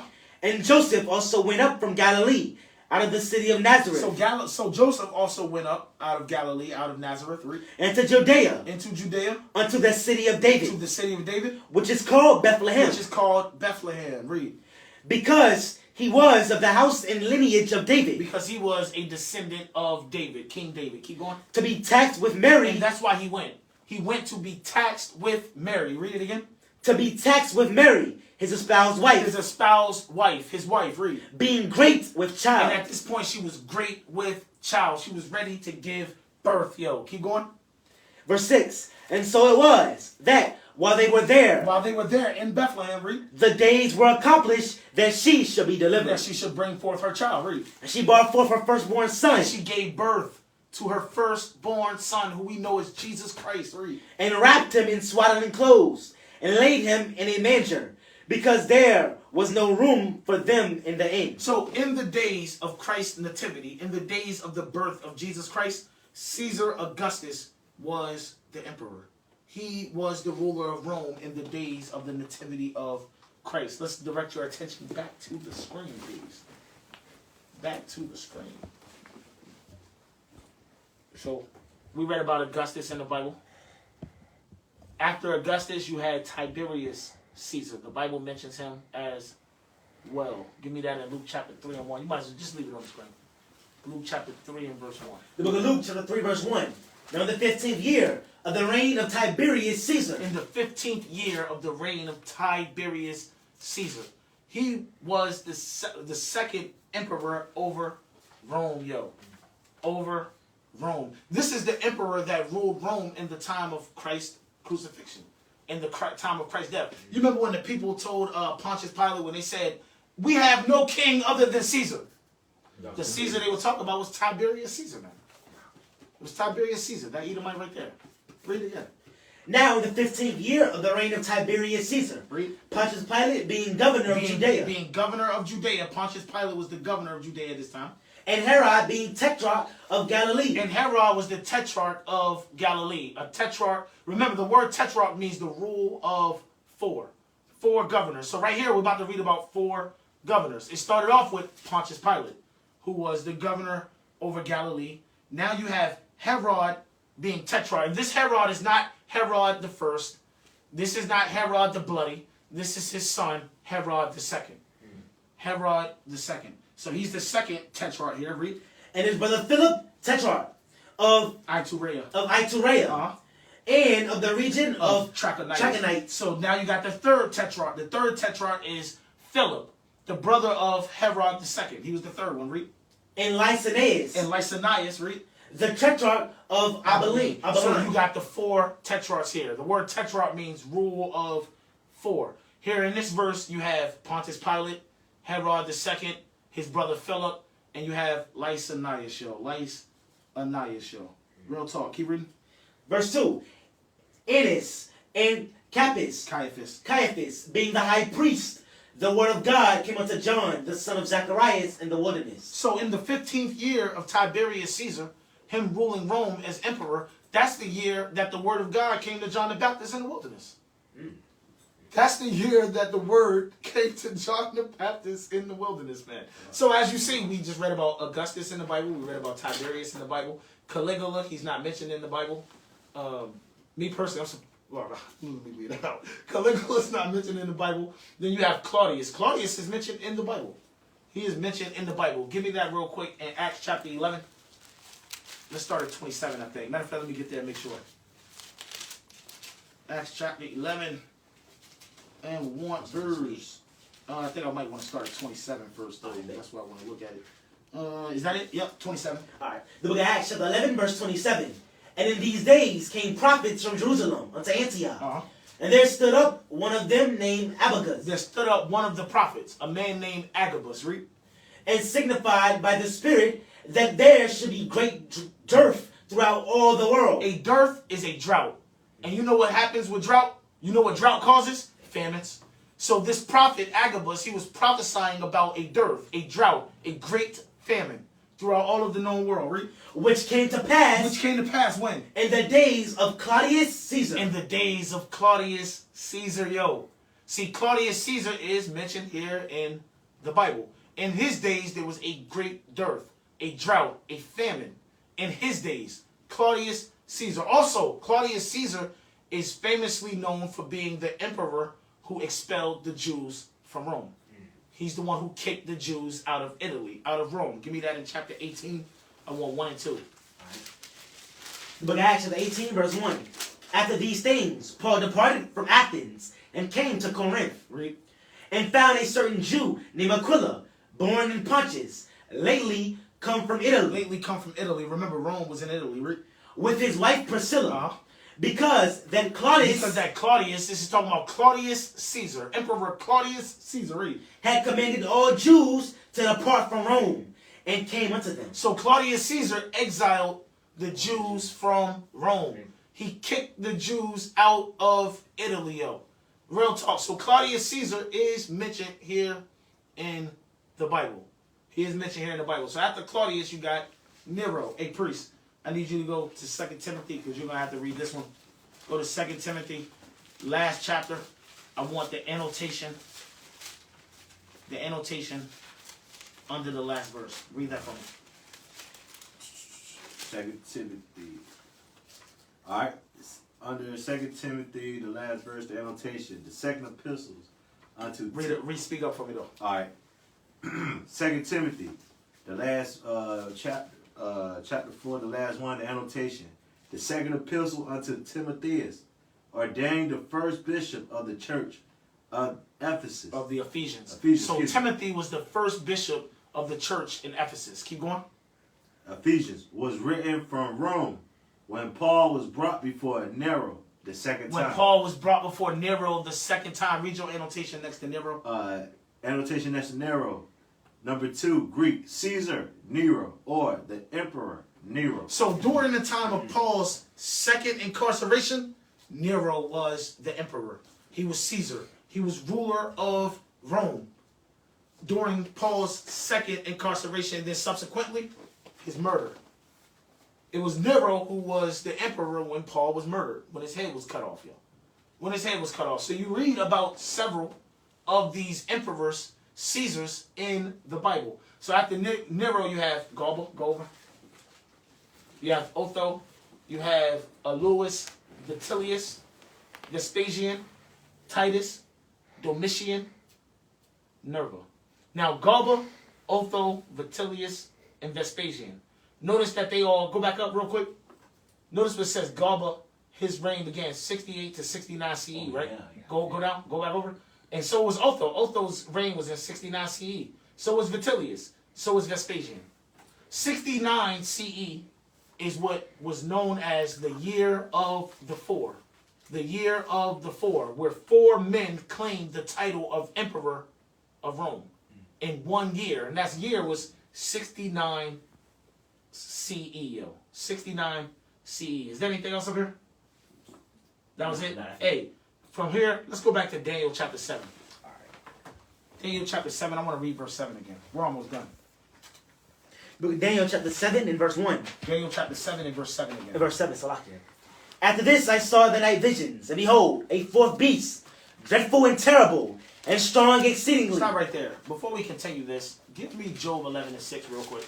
I need Job chapter 11 and 6 real fast. The book of Job chapter 11 verse 6. And then he will show thee the secrets of wisdom. The secrets of wisdom. God's wisdom, read. That they are double. That they are what? That they are double Read. to that which is. So the secrets of wisdom, God's wisdom, those things are double to that which is. God's wisdom is double, including Daniel chapter 7. That vision of those four great beasts that came up out the sea. It has a double meaning. This is why I started off the class by saying we're not going into Daniel chapter 7 in depth, because that's a class for itself. That's a class that stands alone. You know what I'm talking about? A class that stands alone. But finish the verse. Know therefore that God exacteth of thee less than thine iniquity deserveth. You know what that shows? God's mercy. Go back to the book of Daniel chapter 7 and read verse 7. Book of Daniel chapter 7 verse 7. After this I saw in the night visions, and behold, a fourth beast, dreadful and terrible. Dreadful and terrible. And strong exceedingly. And strong exceedingly. Remember, this fourth beast was an eagle. Remember, this fourth beast represents Rome. Republican Rome. Not Republican Rome, the kingdom of Rome. Yeah. Republican Rome, Imperial Rome. That's what this beast represents, right? And it had great iron teeth. It devoured and brake in pieces, and stamped the residue with the feet of it. Read.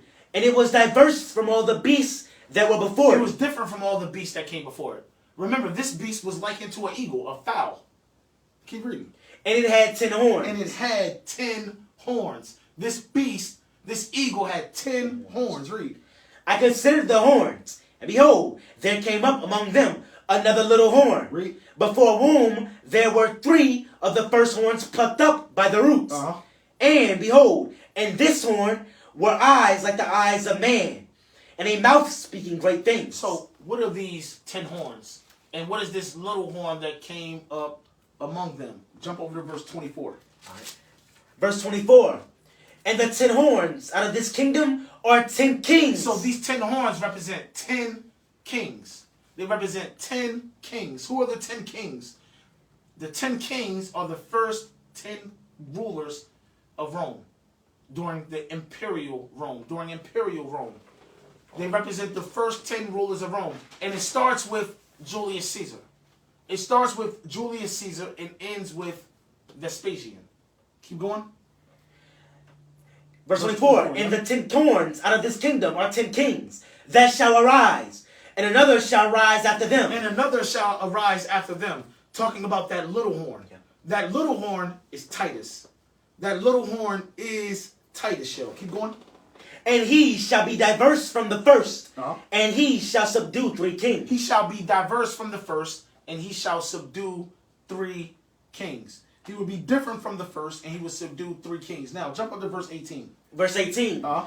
But the Excuse saints. me, hold on 1 second. Verse 19, my fault. Verse 19. Then I would know the truth of the fourth beast, Uh-huh. which was diverse from all the others, exceeding dreadful, Read. whose teeth were of iron, and his nails of brass, which devoured, break in pieces, and stamped the residue with his feet. So Daniel wanted to understand this fourth beast, the truth of this fourth beast. Keep reading.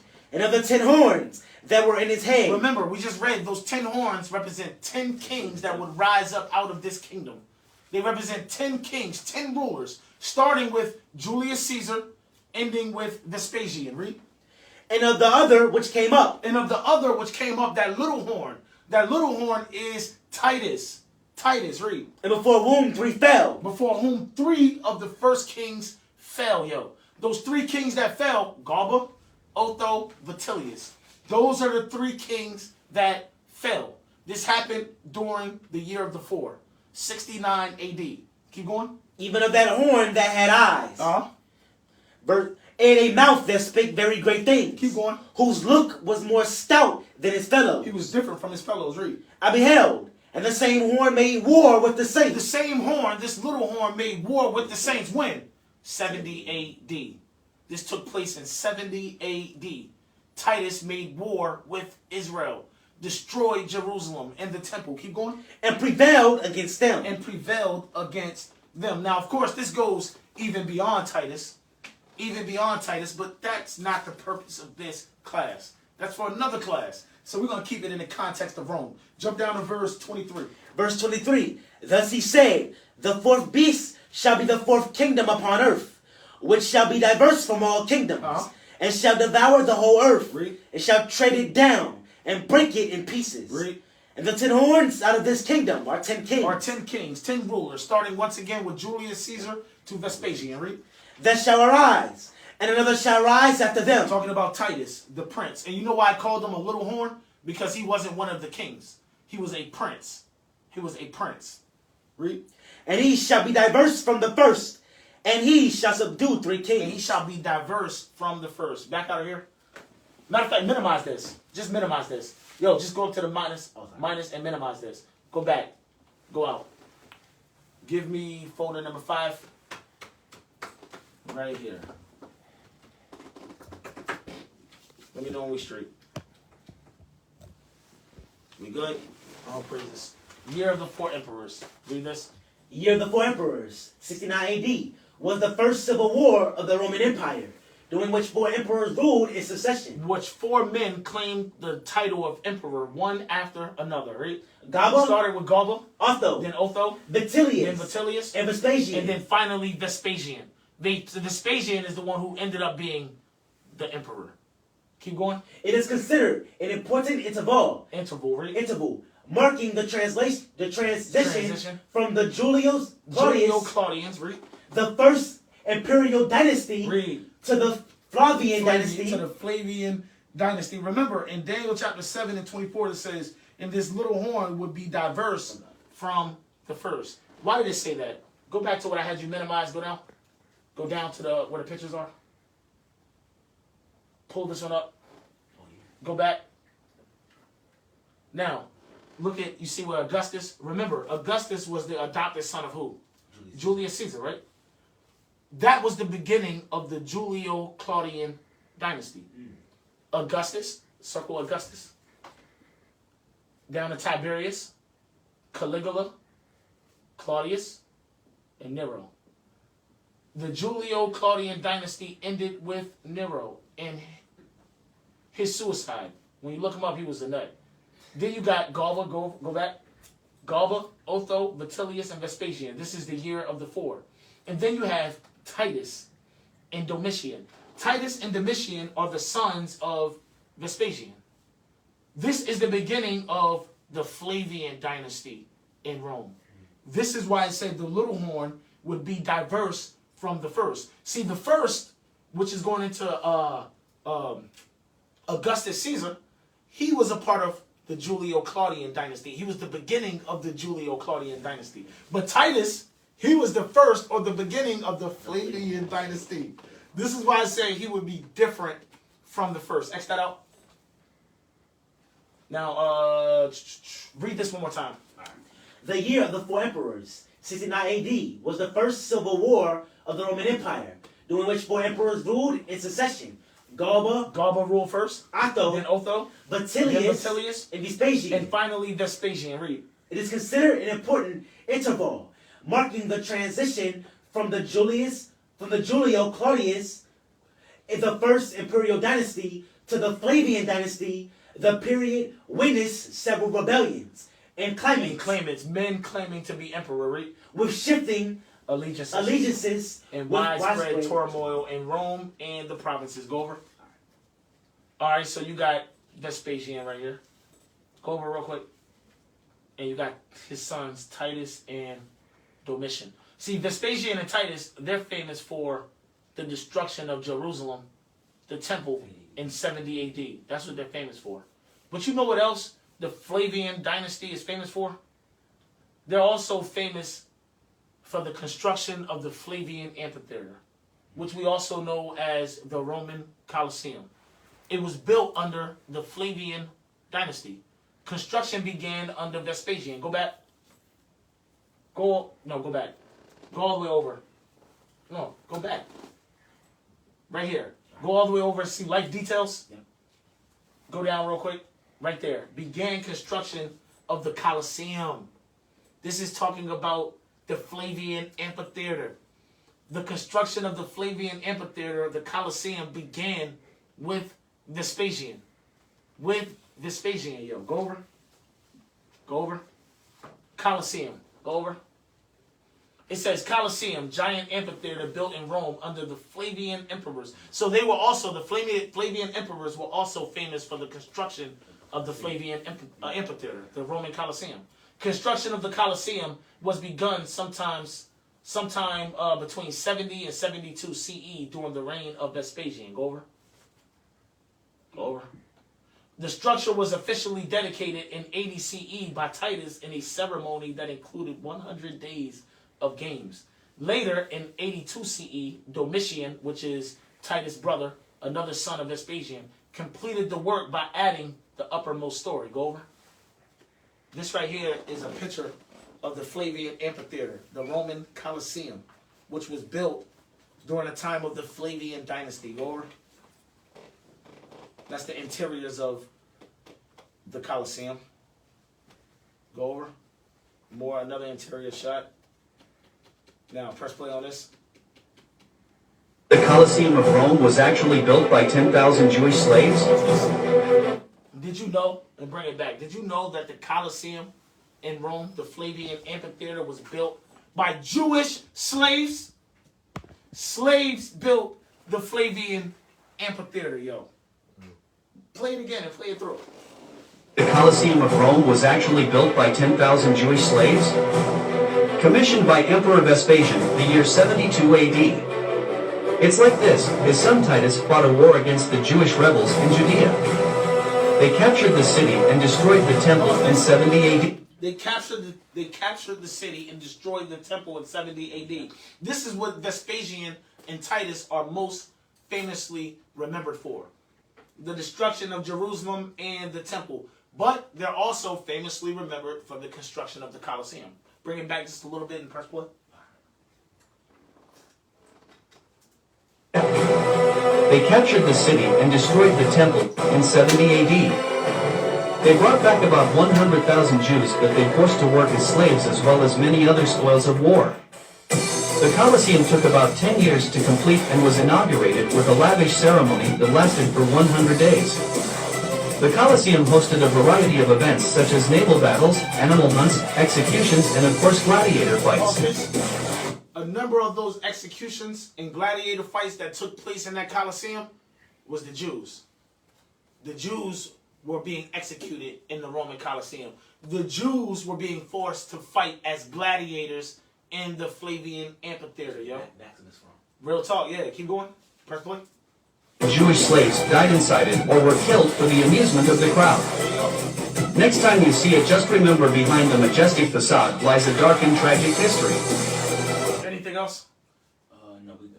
X out. Go all the way down to number 4. Make sure. Yep, that was it. All right, that's cool. That is cool. Give me Luke chapter 21 and verse 20. We about to close out. I want to talk about, go back to 70 AD real quick. Luke 21 and 20. The book of Luke, chapter 21 and verse 20. Uh-huh. And when ye shall see Jerusalem compassed with armies. When you shall see Jerusalem compassed with armies. What armies? The Roman armies. The Roman armies. Christ is prophesying about the destruction of Jerusalem. The destruction of the temple in 70 AD by the Romans. By Titus.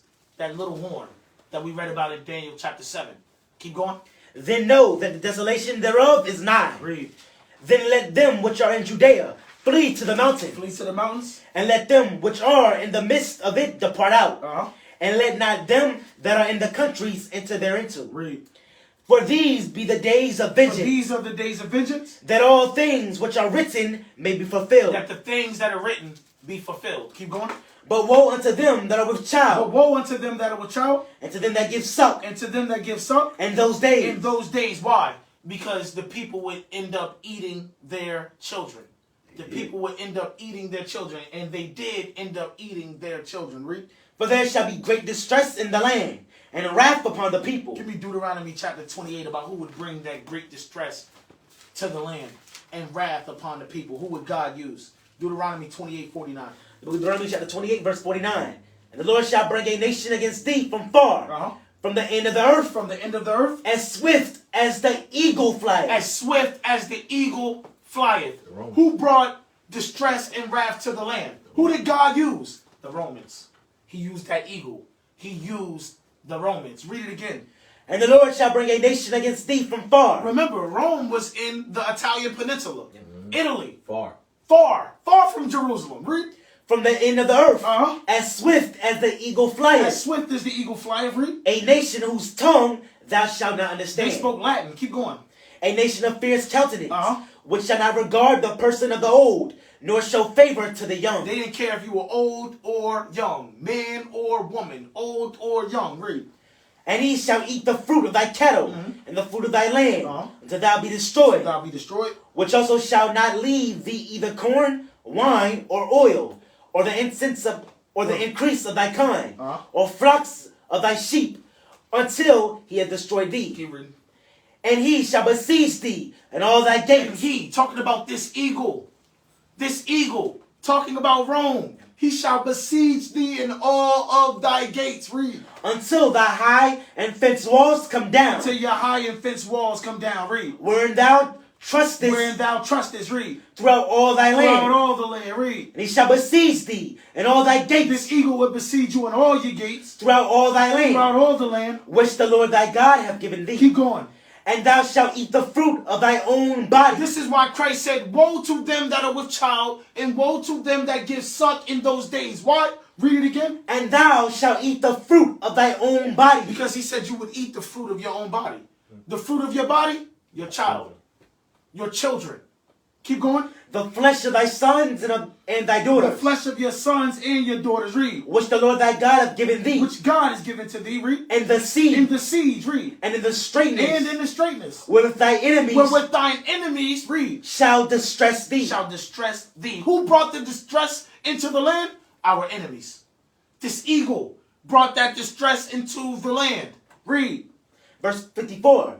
So that the man that is tender among you, Uh-huh. very delicate, And very delicate. his eyes shall be evil toward his brother, Even the tender and delicate man's eye will be evil toward his brother. Read. and toward the wife of his bosom, And toward the wife of his bosom. and toward the remnant of his And children. toward the remnant of his children. It said the remnant of his children. I wonder why. Because he would eat some of them. That's why I said the remnant of his children. But keep going. Which he shall leave, Which he shall leave. Read. so that he will not give to any of them of the flesh of his children, whom he shall eat. So why would he leave his children? Because he didn't want to share what he was eating with his children. And what was he eating? His children. Keep going. Because he hath nothing left him in the sea, Uh-huh. and in the straightness, wherewith thy enemies shall distress thee in all thy gates. Keep going. The tender and delicate woman Who? among you. The tender and delicate woman among We you. got to read this for the sisters, because a lot of you sisters, you believe since you're tender and delicate, God's judgment passes by you. Let me let you in on a secret. It doesn't. It doesn't. God doesn't care about how tender and delicate your ass is if you're not doing what he told you to do. God don't care about how beautiful you are if you're not doing what he commanded you to do. When judgment comes to the men of Israel, it comes to the women of Israel as well. Don't ever forget that. Read it again. The tender and delicate woman among you, Uh-huh. which will not adventure to set the sole of her foot upon the ground for delicateness and tenderness. Read. Her eyes shall be evil toward the husband of her bosom, Read. and toward her son, Uh-huh. and toward her daughter, Uh-huh. and toward her young one that cometh out from between her feet, Read. and toward her children which she shall bear. Here we go. For she shall eat them. She shall what? For she shall eat them. This is why Christ said, woe to them that are with child, and woe to them that give suck in those days. Read. For one of all things, secretly, and the siege and straitness, wherewith thy enemies shall distress thee in thy gates. Where thy enemy shall distress thee in thy gates. And somebody might be asking, well, why did God do this? Well, when you read Deuteronomy chapter 28, verses 15 all the way down through 68, what you're reading about are curses. Curses that fell on the children of Israel because of their disobedience. Their disobedience and their unwillingness to hearken to the voice of God and to do what God commanded. These things happened to the children of Israel because of their sins. Give me Hosea chapter 8 and verse 1. Hosea 8 and 1. Book of Hosea chapter 8 verse 1. Set the trumpet to thy mouth. Set the trumpet to thy mouth. Read. He shall come as an eagle. He shall come as what? He shall come as an eagle. Who is the eagle? Rome. Edom. In general. And then specifically who again? Rome. Rome. Keep going. Against the house of the Lord. Against the house of the Lord. Why? Because they have transgressed my covenant and trespassed against my law. This is why those things happened to the children of Israel, the children of God. Because we have transgressed the covenant of God and his law and trespassed against his law. Now give me the 6th folder and we're almost done. About to close it out. Folder number 6. We're going to read the second paragraph because we already read the first paragraph, so we're going to read the second paragraph. All right. Let me know when we straight. We good? Read this. In 286 AD, the Roman Empire was split into Eastern and Western empires, each ruled by its own emperor. Each ruled by its own emperor. In the beginning of the class, I told you, towards the end of Imperial Rome, it was split into 2 empires, Eastern and Western. Keep going. The Western Empire suffered several Gothic invasions, and in 455 AD was sacked by Vandals. Vandals. So the Roman Empire in the West was the first to fall. The first to fall, right? Rome continued to decline after that until 476 AD, when the Western Roman Empire came to an end. And finally, in 476 AD, the Western Roman Empire came to an end. Or did I just say that? Oh no, the Western Roman Empire came to an end in 476 AD. Excuse me, I'm glad I caught that to correct it now. Keep going. The Eastern Roman Empire, more commonly known as the Byzantine Empire, survived until the 15th century. But the Eastern Empire, which is more commonly known as the Byzantine Empire, survived after 476 up until the 15th century AD, which would be the 1400s. Right? It fell when Turks took control of its capital city. The Turks are Edomites. It fell when the Turks took control of its capital city, right? Constantinople. Modern day Istanbul in Turkey in AD 1453. And we know what 1453 AD is most famously known as, right? The Renaissance era. The Renaissance era. The birth of Edomites in power. Now, they're going to tell you Rome ended in 1453. My last scripture, give me Revelation chapter 13. And we're going to close out right here. Revelation chapter 13, I want to start at verse 1. The book of Revelation chapter 13, verse 1. And I stood upon the sand of the sea, and saw a beast rise up out of the sea, having 7 heads and 10 horns, and upon his horns 10 crowns, and upon his heads the name of blasphemy. This beast represents Edom. Just like that eagle in 2nd Ezra chapter 11 and 12 represents Edom. This beast also represents Edom. Read. And the beast which I saw was like unto a It leopard, was like unto a leopard. and his feet were as the feet of a bear, His feet like the feet of a bear. and his mouth as the mouth of a His lion. mouth like the mouth of a lion. These are 3 of the 4 beasts that we read about in Daniel chapter 7. This is why, remember what Job 11 and 6 said, the secrets of wisdom are what? Double to that which is, But that's for a whole nother class. Keep going. And the dragon gave him his power. The dragon here is Satan, the spirit. It gave this beast, Edom, their power. Read. And his seat. And his seat. And great authority. And great authority. Read. And I saw one of his heads as it were wounded to death. Remember, this beast had 7 heads, which represent the 7 major kingdoms of Edom. Greece, Rome, Spain, France, Germany, Russia, Great Britain. Now, one of his heads was wounded. What head was wounded? Rome. The Roman head was wounded. When? 193 AD, with the beginning of the Dark Ages. That's when it was wounded. Read. And I saw one of his heads as it were wounded to death. And his deadly wound was healed. And his deadly wound was what? And his deadly wound was healed. So they want you to believe that Rome completely ended. The Bible says that deadly wound was healed, Joe. It was healed, read. And all the world wondered after the beast. So we're going to go ahead and just leave that thing right there, man. Real talk. You got anything you want to add? Oh, no, priest. Anybody? No?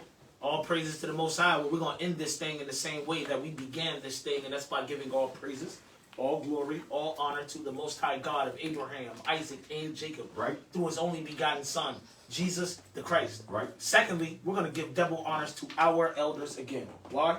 Because our elders rule well. Thanks, Our elders are counted worthy of double honors. So our elders will get their double honors.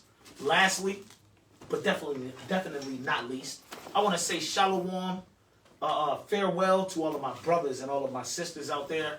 I hope you got something out of this class. My name is Priest Lithiel Ben Israel. And likewise, my name is Priest Ron Ben Israel. And like my bro said, hopefully I got something out the class. If so, y'all like to find more about Holy Nation Israel, look us up on Facebook as well as on Instagram. And also too, look us up on our YouTube channel, Straight Gate of Israel. And then as well, you can find me on Facebook as well on Instagram under Ron Ben Israel. And on Instagram, same name, but just an underscore between the two and lowercase. Find me on IG, Lithiel617, Facebook, Lithiel Ben Israel. And remember, when it comes to all social media platform and content, feel free to share, like, subscribe, hit the bell, stay updated with our content that we drop almost daily. And with that, say shalom, Israel. Shalom. Shalom.